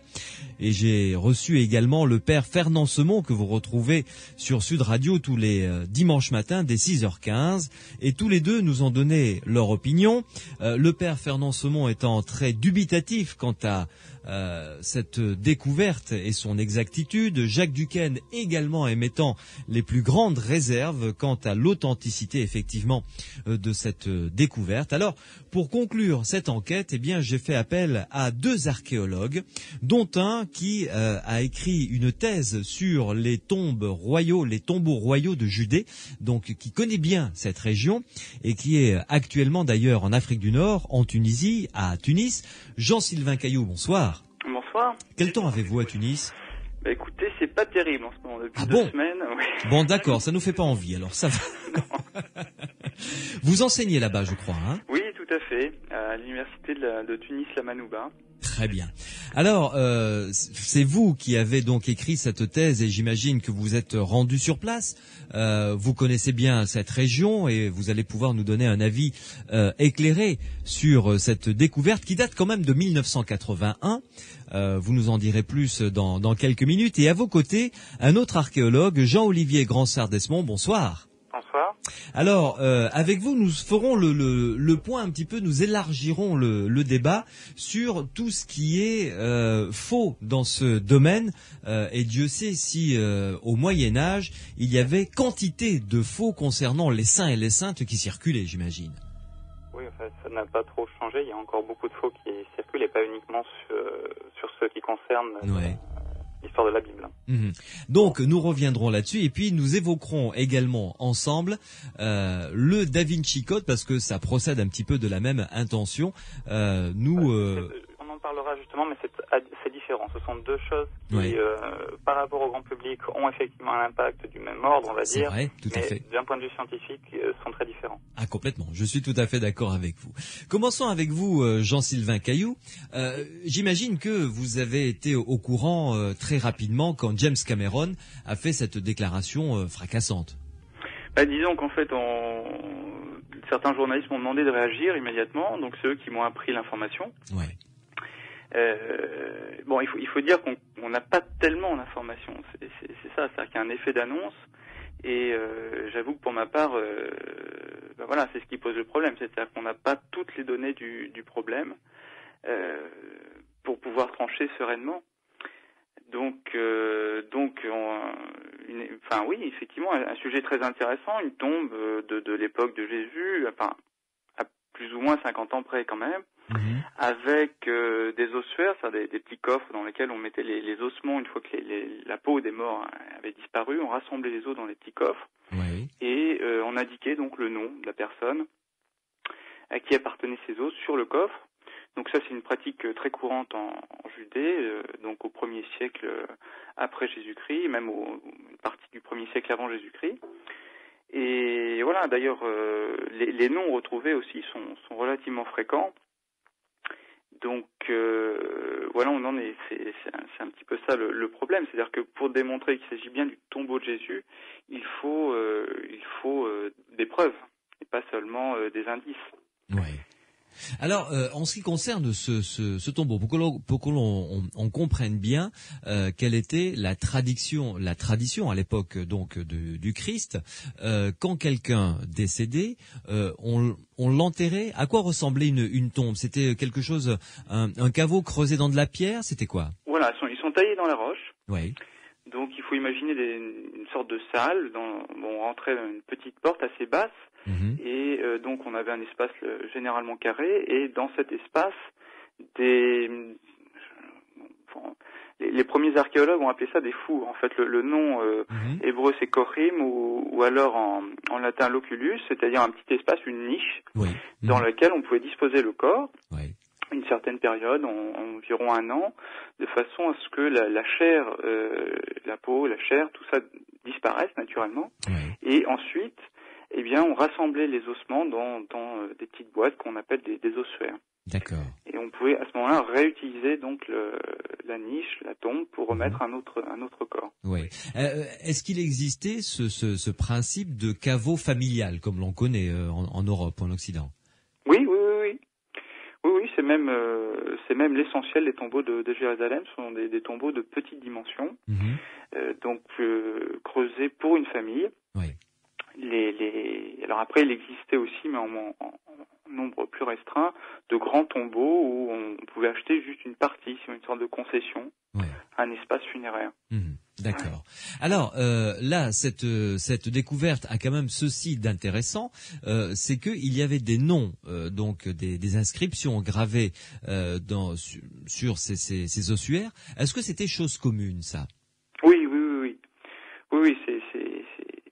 c'est la norme, ou presque. C'est-à-dire qu'on a quasiment autant de chances de trouver un ossuaire avec un nom que sans nom. Non, c'est fréquent. Oui. C'est très fréquent, oui. Et en ce qui concerne ce nom, Jésus, était-il fréquent à cette époque-là? Judas, Marie-Madeleine, est-ce que c'était des prénoms usuels? Alors oui, la plupart sont usuels. Amos Kloner, qui est lui-même un archéologue israélien qui a étudié très précisément la nécropole de Jérusalem, relevait qu'il y avait eu jusqu'à présent 71 Jésus de trouver, enfin, d'ossuaires avec le nom de Jésus de trouver. Donc vous voyez, c'est quand même relativement fréquent. Oui, effectivement. Et en ce qui concerne le nom de Judas? Non, Judas, c'est à peu près la même chose. Oui. Si vous voulez, ce qui est troublant, c'est de trouver tous ces noms dans la même tombe. Mais il faut quand même signaler que dans la tombe en question, il a été trouvé 10 ossuaires. Ah, d'accord, oui, c'est pas... D'accord. Non, ce n'est pas que 4. Il y en a eu ils en ont trouvé 10. Oui. Et donc, vous en avez cité 4. Il y en a eu au moins 2 autres, avec des noms. Un qui était au nom de Joseph, si vous voulez. Oui. Et puis, donc, il y en avait encore un autre, dont je n'ai plus le nom, là, excusez-moi, sous les yeux. Oui. Un nom biblique également, ayant trait avec un grand personnage de la Bible. Qui aurait pu être, si on lit les textes d'une certaine manière, un des frères de Jésus. Ah oui. C'est-à-dire que dans Marc, en fait, il y a un passage où on citerait en fait des frères de Jésus et on pourrait reconnaître le nom d'un des frères de Jésus. Thomas, non? Je ne sais plus, excusez-moi, parce qu'en fait, je n'ai pas, pas les informations sous la main. Alors, cette tombe a été découverte en 1981. La découverte de cette tombe remonte à 1981. Oui. Bon, depuis ce temps-là, quand on découvre, quand un archéologue comme vous, par exemple, rentre pour la première fois dans ce type de tombeau, quelle est la procédure exacte pour que tout se passe de manière rigoureusement scientifique? C'est-à-dire qu'en fait, on prend des photos et on fait des relevés des objets en place, c'est-à-dire tels qu'on les découvre, de façon à avoir des preuves et à ce qu'aucun indice ne puisse nous échapper. C'est-à-dire qu'après avoir prélevé donc ces ossuaires ou les objets, des fois on peut a posteriori se dire mais j'ai pas fait attention à tel point, et donc c'est pour ça qu'on fait beaucoup de relevés et de photographies pour justement avoir des traces de tout ce que l'on prélève. Donc ça c'est au moment de la fouille, mais ensuite, si vous voulez, sur l'étude même des objets, spécialement sur les ossuaires. Donc les ossuaires comportent des ossements, donc on étudie ces ossements et en général on essaye de déterminer l'âge donc du décès, éventuellement les pathologies, les maladies du mort. Oui. Et puis après, on peut essayer de déterminer aussi l'âge, la date exacte des ossements. Mais bon, pour ce qui nous concerne, disons que la méthode n'est pas suffisamment précise. C'est plutôt l'architecture et les objets qu'on va trouver avec les morts, c'est-à-dire les céramiques, qui vont nous donner une date précise. Donc, je vous dis à peu près à 50 ans près. Donc, on a une fourchette d'1 siècle, en gros. Oui, très bien. Alors, ce genre d'étude prend combien de temps à peu près? Parce que je sais que l'archéologie est une science qui travaille avec énormément de minutie et de patience. Vous ne bougez pas un objet comme ça très rapidement. Il y a tout un tas de processus avant. Donc, tout ce processus est très lent, j'imagine. En réalité, ça dépend. Ça dépend du contexte. Ouais. En l'occurrence, la tombe qui a été découverte a été fouillée en urgence, puisque en fait c'est une trouvaille surprise, faite au moment de la construction d'un immeuble, donc par un bulldozer qui a éventré la tombe. Ah d'accord. Et il a fallu fouiller en urgence. Donc dans ces cas-là, on a quelques jours au maximum. Et donc les archéologues israéliens ont dû se faire ça dans l'urgence, se dépêcher. Et voilà, donc ils ont récupéré ce qu'ils ont pu. Et effectivement, les conditions ne sont pas les meilleures, ça c'est certain. Oui. Donc la tombe elle-même, le lieu où ça a été découvert, a été maintenant enseveli dans les fondations d'un immeuble. Oui, à ma connaissance, oui. Ouais. D'accord. Il faut dire qu'à l'époque, ça n'a pas soulevé plus d'intérêt que ça, parce que, comme je vous l'ai dit, le nom de Jésus est très répandu, donc les archéologues n'ont pas réellement pensé qu'il y avait matière à s'émouvoir plus que ça. Oui, tout à fait. Parce que en 1981, des archéologues, donc en plus habitués de ces lieux et de l'histoire qu'il habite, bien entendu, s'il y avait eu quelque chose de réellement époustouflant, on l'aurait su très rapidement. Très rapidement. Et puis, si vous voulez, ce qui a dû les gêner, tout de suite, c'est Judas, fils de Jésus. Ah oui. Parce que si vous voulez, donc comme ces noms sont fréquents, ils trouvent un Jésus, fils de Joseph, qui effectivement en soi est quand même intéressant, mais à côté de ça, un Judas, fils de Jésus, et à partir de là, il n'y a pas de raison de s'inquiéter. Ça peut être donc ça devait être quelqu'un d'autre. Oui. Simplement, ensuite, donc des chercheurs qui ont travaillé avec James Cameron se sont penchés sur un autre nom qui était Mariamne Emara, et ils ont réussi au bout d'un certain temps à trouver un texte du IVe siècle qui associait ce nom à Marie-Madeleine. Voilà. Donc c'est un petit peu comme ça qu'ils ont procédé, c'est-à-dire que eux ont émis le postulat que Jésus était bien le Jésus de la Bible.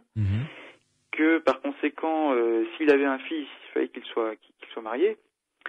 Et évidemment, Marie-Madeleine était la candidate idéale. Et donc, je pense qu'ils ont cherché dans les textes, dans tous les textes, pour essayer de trouver donc une sorte de parenté entre ce nom inscrit sur l'ossuaire et le nom de Marie-Madeleine. Oui. Vous voulez dire par là que ces scientifiques, au lieu d'être ouverts à toutes les hypothèses et les sélectionner au fur et à mesure, les éliminer au fur et à mesure de l'avancement de leurs travaux, ont privilégié une hypothèse et ont cherché de quoi l'étayer? Oui. Si vous voulez, en soi, pourquoi pas, ça se fait. Simplement, une fois qu'on a étayé son hypothèse, il faut aussi vérifier que les autres hypothèses ne sont pas valides. Oui, c'est la démarche scientifique. Voilà, exactement. Ouais. Donc jusque-là, tout va bien, mais simplement, il y a beaucoup de choses qui n'ont pas été dites, sur lesquelles on a des interrogations. Vous restez avec nous, Jean-Sylvain Caillou, Jean-Olivier Gransart-Desmond également. On s'accorde une pause et on se retrouve dans quelques minutes pour continuer cette enquête sur la découverte du tombeau de Jésus. Sud Radio, samedi et dimanche, 22h minuit.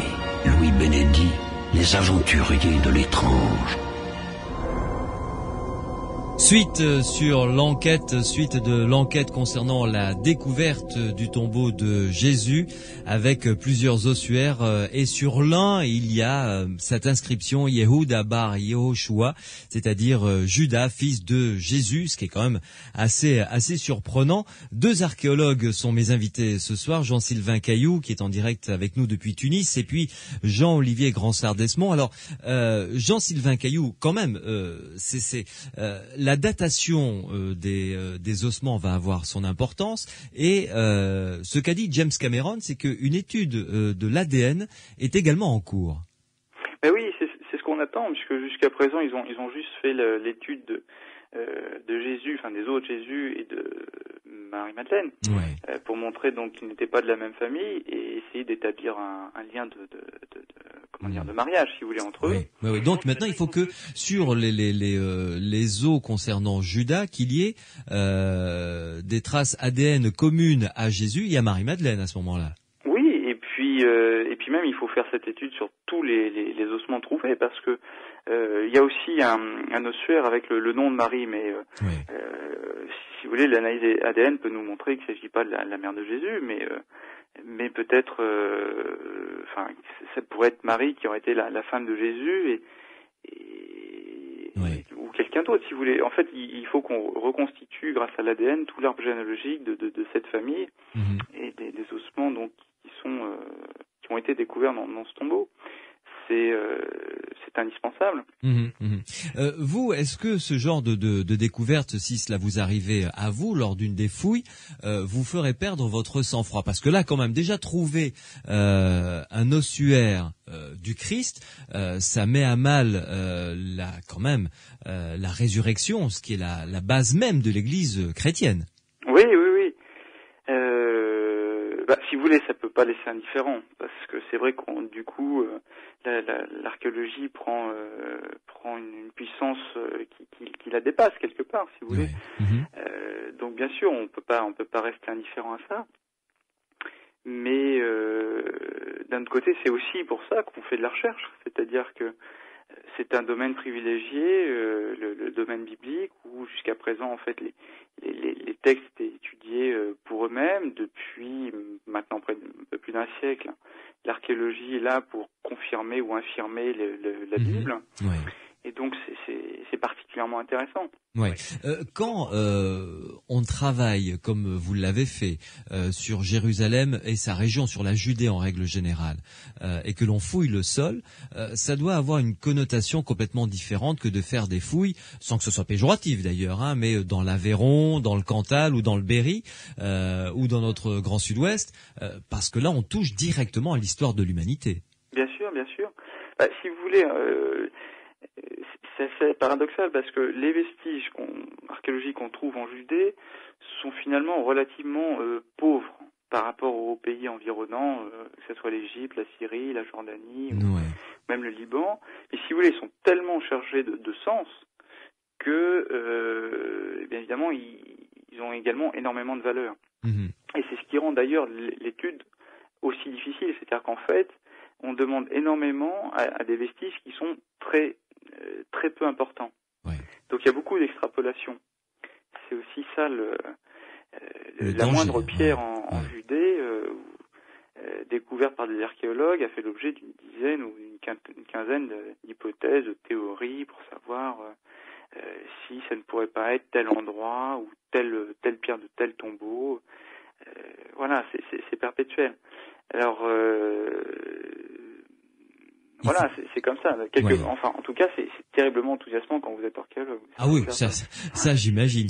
Jean-Olivier Gransart-Desmond, dites-moi, quelle est votre opinion, vous, sur le fond de cette affaire? Le fait que James Cameron ait annoncé à grand renfort de médiatisation cette découverte, il en avait fait quand même un documentaire avant et un livre qui vont sortir juste après cette déclaration. Qu'en pensez-vous?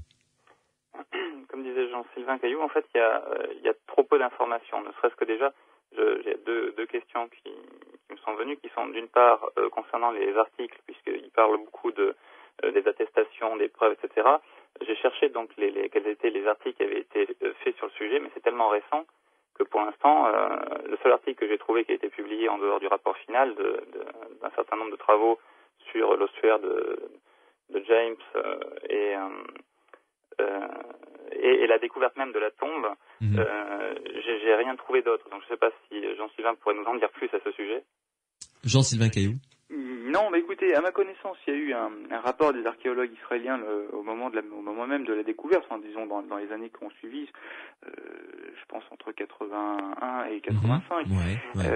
Mais depuis, il n'y a rien eu, à ma connaissance, de plus précis jusqu'à ce que James Cameron donc s'empare James Cameron et son équipe s'emparent de cette découverte. Donc, enfin, on sent bien, si vous voulez, qu'ils veulent ménager un effet marketing, voilà, disons-le. C'est-à-dire que ça sent le business, quoi. Voilà, c'est-à-dire qu'on avance l'information, on la vérifiera après. Voilà, c'est le processus qui a été adopté. Oui. Ça, c'est anti-scientifique au possible, en fait. Oui, c'est anti-scientifique au possible. Oui, justement, comme il était précisé tout à l'heure, on va d'abord se charger d'accumuler les preuves et contre-preuves, comme l'a expliqué Jean-Sylvain, avec différentes équipes, et ce sont des travaux qui se font pas en 1 an ou 2 ans, puisque si je me trompe pas, le documentaire a commencé à être travaillé en 2005, quelque chose comme mars 2005. C'est ça. C'est beaucoup trop récent. Ouais. Surtout pour des documents qui sont aussi chargés. Puisque là, en plus, on n'est pas dans le contexte, vous parliez tout à l'heure du Da Vinci Code, on n'est pas du tout dans ce genre de contexte-là. On est dans le contexte où on a du matériel archéologique, où on a des experts qui peuvent travailler. Donc ça, c'est un travail de très longue haleine, surtout avec des objets pareils. Oui, mais quand même, on surfe sur la vague du Da Vinci Code, qui, rappelons-le, est un roman. Donc, c'est une fiction, c'est un roman, c'est pas un essai historique. Mais on surfe sur ce même type de vague au niveau du grand public. Le mariage entre Jésus et Marie-Madeleine, la descendance. Enfin, je veux dire, là, les ficelles sont les mêmes finalement. C'est ça le problème. C'est ça justement le problème, c'est-à-dire qu'auprès du grand public, effectivement, on surfe sur le même sujet, mais de façon complètement différente. Dans un cas, on a affaire à une fiction. Le Da Vinci Code est un roman, et ni plus ni moins qu'un roman.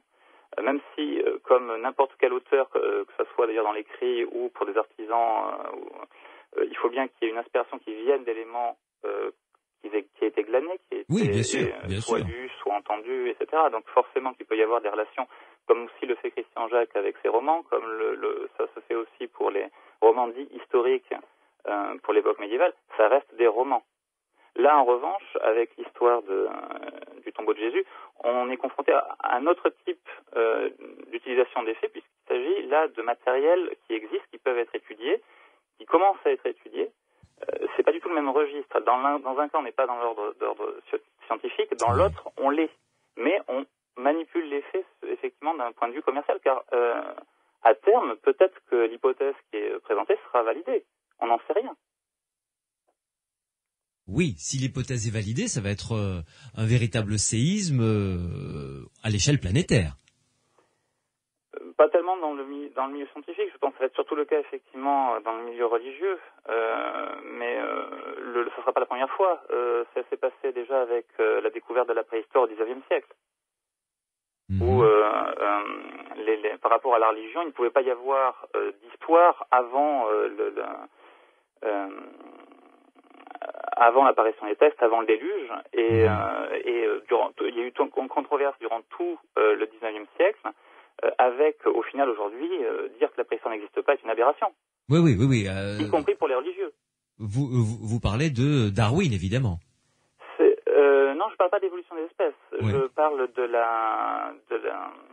tout ce qui a trait, en fait, à la pierre taillée, au silex, aux sociétés, en fait, préhistoriques en Europe, qui, au départ, n'étaient pas reconnues. Au départ, on considérait ces silex, c'était soit des pierres à fusil du 18e, soit c'était des pierres qui étaient tombées du ciel, mais ça ne pouvait pas être des silex taillés par l'homme. Ah d'accord. À cette époque-là, on pensait que l'histoire européenne commençait quand alors ? Elle commençait par rapport au déluge ou par rapport aux textes les plus anciens qu'on pouvait avoir. D'accord, donc toujours une référence biblique de toute façon. En l'occurrence, oui. Ah très bien, j'ignorais.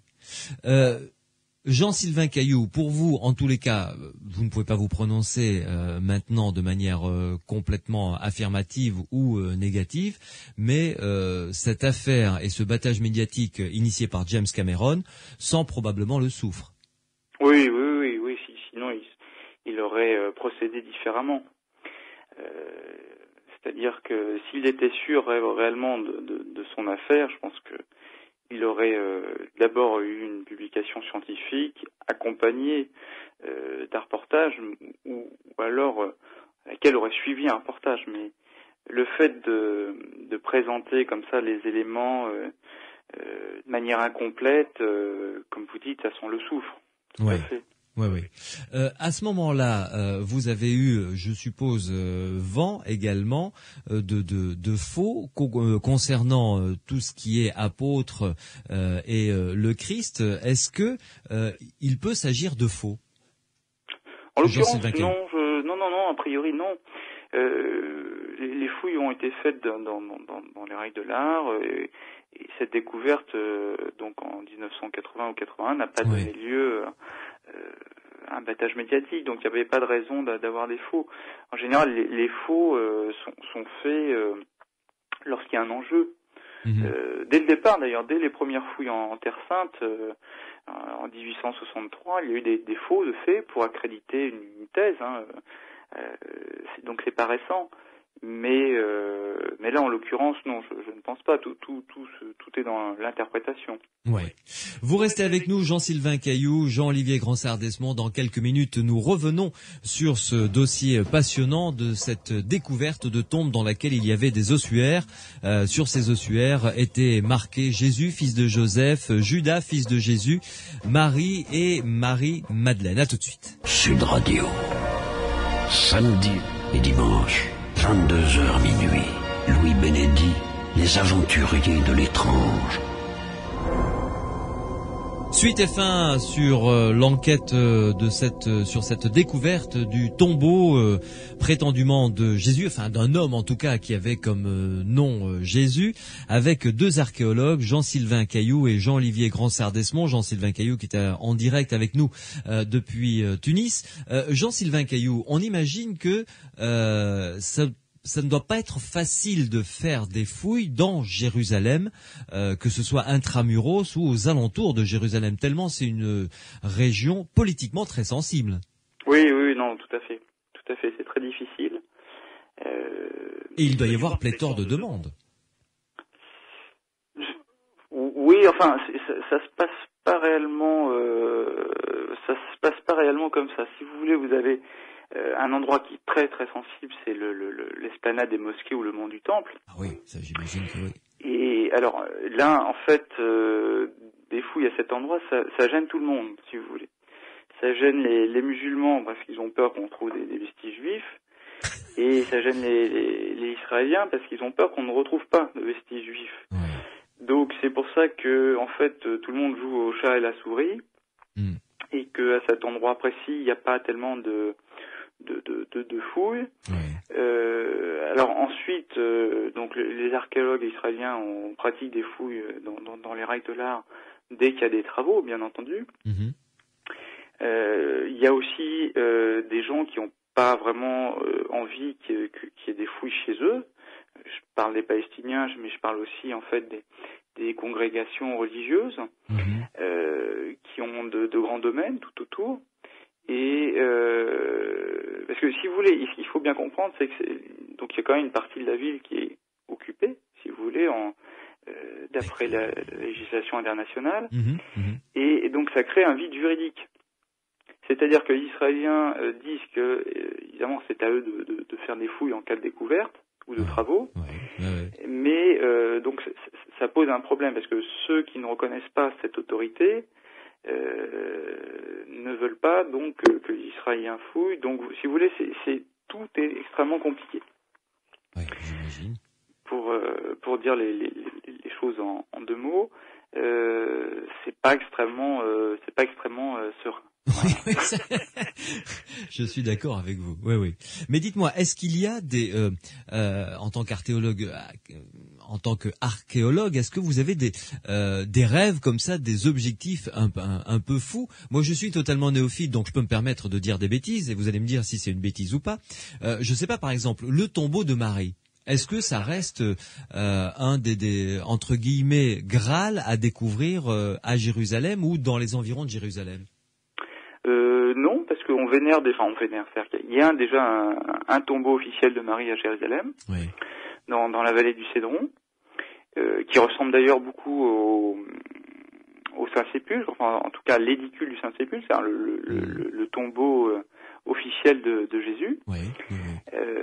Et puis là je ne voudrais pas vous dire de bêtises, mais on pense aussi que Marie serait morte à Éphèse, et il me semble qu'on montre également son tombeau. Mais je n'aurais pas m'avancer davantage. Donc si vous voulez, pour ce tombeau-là, en l'occurrence, il y a déjà pas mal de places. De prétendants, donc. Voilà. Pas mal de places de prise, oui. Mais à ce moment-là, un archéologue qui travaille à Jérusalem, son rêve, c'est quoi? C'est de retrouver quoi? C'est pas tellement, si vous voulez, dans la découverte précisément, c'est-à-dire que ça, pendant plus d'un siècle, ça a été effectivement comment dire, la carotte des archéologues, c'est-à-dire essayer de démontrer la Bible par une découverte. Bien sûr, oui. Et quand je dis depuis un siècle, c'est très peu en fait, ça remonte dès la période byzantine, finalement. Mais en l'occurrence, ça n'a pas marché. Et si vous voulez, ça fait depuis un siècle, on fait des fouilles, je dirais, quasiment scientifiques ou scientifiques, et que ça ne marche toujours pas. Donc, si vous voulez, maintenant le problème auquel est confronté l'archéologue, c'est d'expliquer pourquoi on ne trouve pas les vestiges qu'on devrait trouver. Donc, c'est là où ça devient intéressant, c'est-à-dire que il y a toute une réflexion entre l'archéologie, les vestiges ou l'absence de vestiges, et les textes. Et donc c'est plus dans ce sens, c'est-à-dire comment les vestiges peuvent nous faire comprendre les textes et comment on doit comprendre les textes que donc la recherche doit s'orienter et s'oriente, et c'est là où il y a les découvertes les plus intéressantes à faire. Si vous voulez, c'est plus tellement l'objet ou le lieu biblique auquel on ne croit plus, je dirais, mais plutôt le fait de démontrer, par exemple, deux archéologues israéliens ont signé il y a quelques années un livre qui s'intitulait La Bible dévoilée, où ils montraient que il y avait des points qui étaient cités dans les textes qui n'étaient pas possibles archéologiquement. Par exemple, la prise de Jéricho ou l'utilisation de chameaux par les patriarches. Donc, si vous voulez, ça amène à réfléchir d'une nouvelle manière sur les textes et sur l'histoire des Écritures. Oui. Tout à fait. Jean-Olivier Gransart-Desmond, pour un archéologue tel que vous n'avez pas eu le plaisir de vous rendre travailler ou de vous rendre à Jérusalem ou dans les environs. Non, parce que je travaille ni sur ces périodes, pour l'instant je n'ai jamais eu l'occasion de travailler sur cette période et dans cette région. Oui.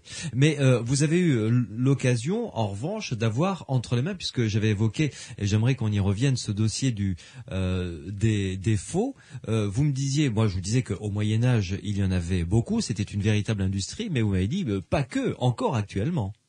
Oui, c'est-à-dire je faisais en particulier référence à l'affaire du Sésostris III, mais qui n'est pas ni sur la même zone géographique, puisque il s'agit de l'Égypte. Oui, tout à fait. Ni sur la même période de temps. Ce n'est pas moi qui l'ai eu entre les mains. Moi j'ai suivi l'affaire parce qu'en fait je travaillais avec la personne qui était l'expert de l'époque de M. Pinault, qui était Luc Vatrin.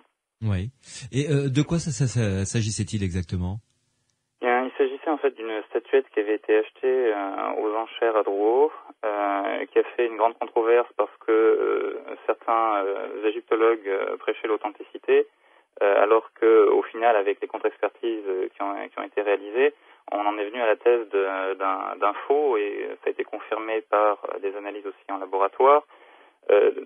Donc on se retrouve un peu dans la même situation justement que celle de la tombe de Jésus, au sens où il y a une partie qui a des arguments pour le faux, une partie qui a des arguments pour l'authenticité, et il est difficile d'arriver à démêler le vrai du faux parce que en tant qu'extérieur, moi j'étais en plein dedans, donc j'ai pu effectivement plus facilement avoir les données pour me rendre compte.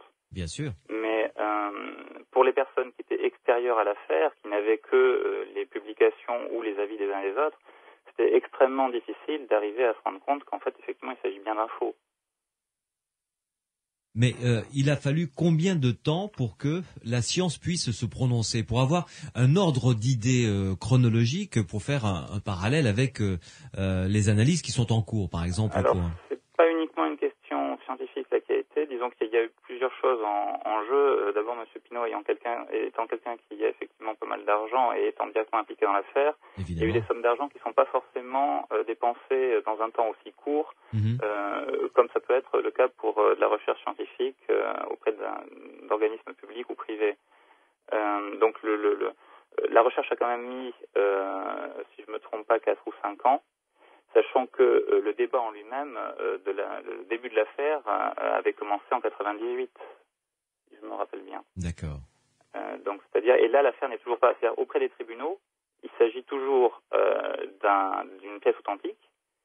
Ce n'est qu'à l'intérieur de la communauté scientifique et des médias on reconnaît qu'il s'agit d'un faux. Donc, ce n'est pas aussi simple que ça. On peut avoir plusieurs niveaux de compréhension et donc de retour d'information quand on s'intéresse à l'affaire. Oui. Est-ce que vous avez eu entre les mains, ou entendu parler ou planché sur des dossiers concernant des faux qui concernent le Christ ou les apôtres ou les différents saints? Ça concerne directement notre affaire d'ailleurs, qui est l'ossuaire de Jacques. Oui. Dont Jean-Sylvain Caillou pourra certainement aussi nous parler, puisque donc cet ossuaire qui avait été acquis par Oded Golan, qui est un célèbre collectionneur israélien, a été présenté comme étant authentique. Puis il y a eu des études qui ont montré qu'en fait, si l'ossuaire pouvait être authentique, les inscriptions, l'inscription qui était dessus était elle récente. Ouais. Et il n'empêche qu'Oded Golan a été relâché, a été arrêté puis relâché. Il y a eu un documentaire qui était fait dessus. Si on doit comparer justement en termes de retour d'information auprès du grand public, le documentaire qui a été fait sur la pierre gravée du roi Salomon, qui montrait justement aussi le cas de l'ossuaire de Jacques, est aussi probant, on va dire, que le documentaire qu'a pu faire James Cameron quand on n'a pas les données en main. D'accord. C'est pour ça que c'est pas si simple pour des personnes qui n'ont pas accès aux informations d'arriver à faire la part du vrai et du faux, et que ça prend effectivement un temps très long. Dans le cas de l'ossuaire de Jacques, qui a été utilisé dans le documentaire de la tombe perdue de Jésus comme étant authentique. On a évoqué à peine le fait que son authenticité a été remise en cause, mais ils n'ont pas fait la démonstration que il était effectivement authentique, si ce n'est qu'ils ont évoqué effectivement l'étude de la patine, mais qu'apparemment c'est pas fini non plus cette étude-là. C'est un peu comme pour l'ADN, c'est une affaire en cours. Ouais. Alors que dans le documentaire, c'est pas vraiment évoqué comme ça. Jean-Sylvain Cailloux, à quoi ressemblait l'ossuaire de Jacques? C'était quoi comme objet, comme forme? Est-ce que vous pouvez nous le décrire? Oui, écoutez, ce sont en fait des petites caisses. Alors les tailles varient, mais bon, disons pour les plus gros, je sais pas, ça fait quoi à peu près 70 cm peut-être de long sur 30 cm de large et une cinquantaine de centimètres de haut. Sont donc des caisses, une sorte de coffre en fait, taillé dans un calcaire très tendre qui ressemble un petit peu à de la craie, avec un couvercle donc, qui se pose simplement dessus. La plupart ont des décors géométriques en façade. Et puis donc une inscription sur le couvercle ou sur le côté. Si vous voulez, la dimension en fait elle est donnée par le plus grand os, donc qui est le fémur. Oui. Donc voilà, une fois que vous pouvez rentrer un fémur dans la boîte, et bien voilà, vous avez la longueur de la boîte, et puis vous pouvez ensuite entasser tous les os qui restent. Oui. Et là, dans ce cas précis, l'ossuaire était authentique, mais l'inscription était largement postérieure à la datation de l'ossuaire lui-même. Écoutez, oui, à ma connaissance, en tout cas, disons que si vous voulez, ce type d'ossuaire vraiment est banal, on en a des centaines. Donc, pour tout vous dire, je ne suis pas très au fait concernant l'inscription. Je sais une partie au moins est fausse, si vous voulez. Je ne sais pas si l'inscription est entièrement fausse. Oui, c'est encore plus subtil que ça. Le faussaire a bien fait son boulot, si faussaire il y a. Voilà, c'est-à-dire qu'en fait, donc il y a le nom Jacques, frère de Jésus, si mes souvenirs sont bons. Donc la question, ce qui est incriminé, je crois, c'est frère de Jésus. Peut-être l'ensemble de l'inscription, mais moi je ne sais plus exactement. Toujours est-il que on se base effectivement sur la patine, parce que n'importe quel faussaire un petit peu habile et maîtrisant un petit peu l'hébreu biblique, ce qui n'est pas non plus insurmontable, peut faire ce type de coup. Donc ça, c'est très facile à faire. Ouais. Jean-Olivier Gransart-Desmond, vous confirmez les propos de Jean-Sylvain Cailloux, c'est-à-dire que ça réside sur l'inscription, comme vous le disiez tout à l'heure, et une partie de l'inscription qui a été rajoutée après. Alors oui, sachant qu'effectivement il y a une étude qui, elle, s'était mentionné un certain nombre de lettres, sans mentionner l'inscription, quelle était la partie exacte, mais effectivement c'est surtout la seconde partie de l'inscription qui pose problème, sachant que cet ossuaire, on le dit provenir de la tombe dite de Jésus. C'est pour ça que c'est une affaire très délicate, parce que si c'est effectivement vrai, il y a aussi une mise en cause de l'acquisition de cet ossuaire, où il y aurait une violation en fait de la fouille, tout simplement. Oui. Et en même temps, dans ce qui est assez particulier à cette tombe, c'est l'ensemble des inscriptions. C'est-à-dire, si effectivement on peut avoir plusieurs Jésus, un Joseph, un Marie, etc., ça fait beaucoup effectivement. Donc c'est pour ça que l'affaire est pas simple. Et si on avait pu trouver l'ossuaire de Jacques, si vraiment cette pièce est authentique, à l'endroit en question, ça aurait rajouté un nom dans l'étude statistique qui a été proposée. Oui. C'est vrai que statistiquement, retrouver dans une même tombe des noms aussi de personnages aussi prestigieux de la Bible, Jésus, Marie-Madeleine et Judas, c'est en fait ça qui pose le vrai problème. Parce que sinon, si un nom avait été en dehors, bon, on aurait dit finalement les noms étaient tellement courants que il y a peu de chances pour que ce soit vraiment la vraie tombe de Jésus. D'ailleurs, l'autorité, j'ai un article sous les yeux, des antiquités israéliennes a évolué proche de 0 la probabilité que la tombe de Talpiot, puisque c'est là où a été retrouvée cette tombe, soit celle de Jésus. Jean-Sylvain Caillou, en ce qui concerne la loi, à qui appartiennent ces vestiges retrouvés? Écoutez, bonne question, mon colonel. Oui. Non, normalement, ils appartiennent à l'autorité israélienne, normalement. Ouais. Mais après, je vous ai expliqué que d'abord, il y a des problèmes de législation, puisqu'il y a des territoires sur lesquels la législation est un petit peu, pour le moins, ambiguë. Ensuite, je ne connais pas suffisamment la loi israélienne pour vous répondre plus dans le détail. Mais normalement, si vous voulez, dans les grands pays industrialisés occidentaux, ce type de découverte appartient à l'État. Oui. Jean-Olivier Gransart-Desmond, si quelque chose est découvert sur le sol français, enfin lors de fouilles, ça appartient à l'État, c'est ça? Oui, alors ça dépend. Vous avez deux cas possibles. Soit effectivement c'est découvert dans une propriété qui n'est pas une propriété d'un particulier et ça appartient de facto à l'État, soit si c'est dans une propriété privée, oui. Vous avez normalement, à moins que c'est échangé, une partie qui va à l'État, une partie qui peut être conservée par le propriétaire, sachant qu'il peut y avoir une proposition pour acheter la partie qui concernait le propriétaire. Ouais. Il y a plusieurs SMS, parce que vous vous doutez bien évidemment que ce sujet passionne le grand public. Plusieurs SMS au 71 200 sont arrivés, dont un qui dit « Bonsoir, en supposant, c'est Serge qui nous envoie ce SMS, en supposant qu'il s'agisse bien de la tombe de Jésus, pensez-vous que l'Église ne ferait pas blocage ?» Votre opinion là-dessus, Jean-Sylvain Caillou, parce que là, comme on en revient à la question du départ, on touche à un domaine sensible. Oui, oui et non. Enfin, je veux dire, faut pas non plus. Faut pas être paranoïaque. Faut pas être paranoïaque. Je pense que de toute façon, le blocage, je crois qu'en réalité, c'est plutôt dans le sens inverse que ça se passe. C'est-à-dire que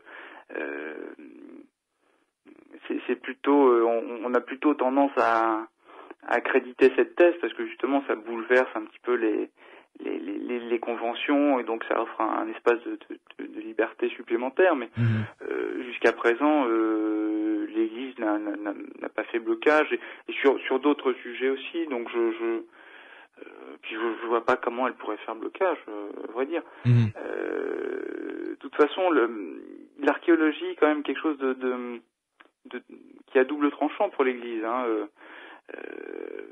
Regardez tout simplement l'affaire du suaire de Turin ou même des reliques. La tunique d'Argenteuil.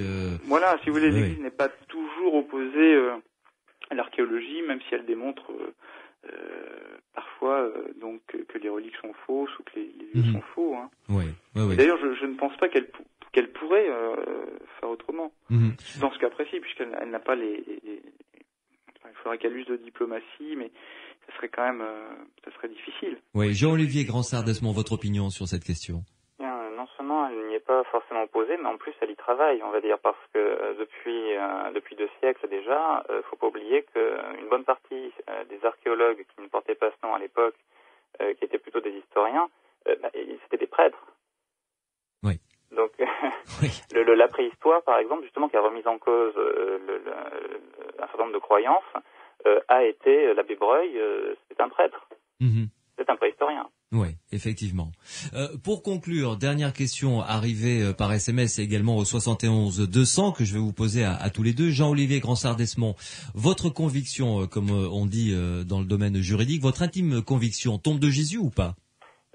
En tant que scientifique, je ne travaille pas avec des convictions.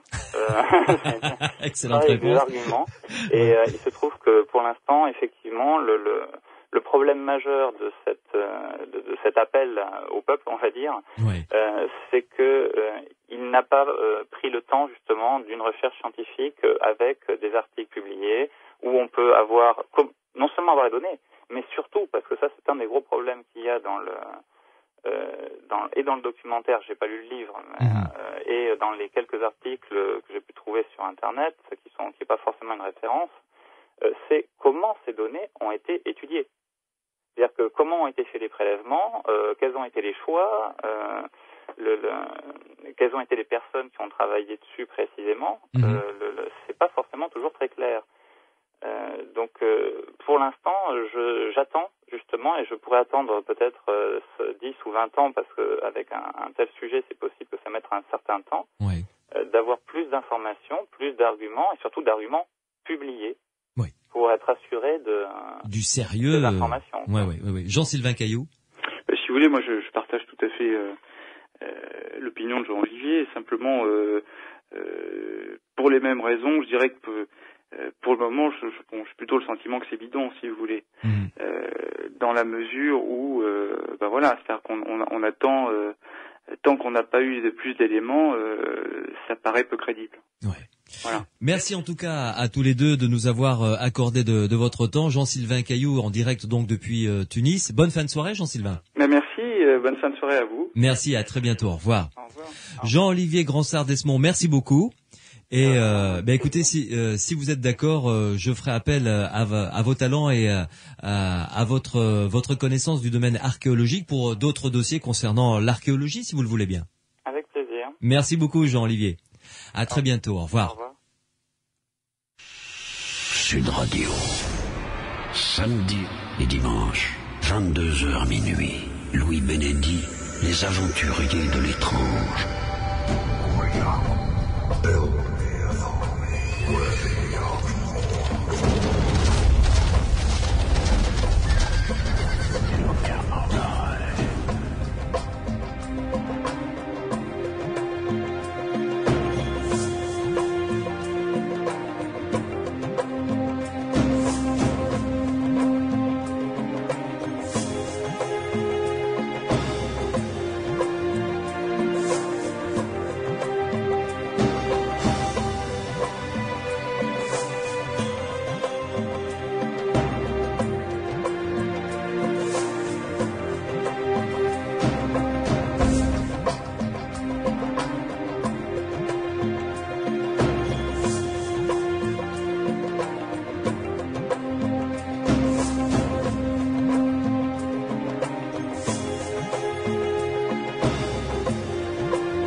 C'est la fin de l'émission. On se retrouvera bien entendu avec grand plaisir samedi et dimanche prochain.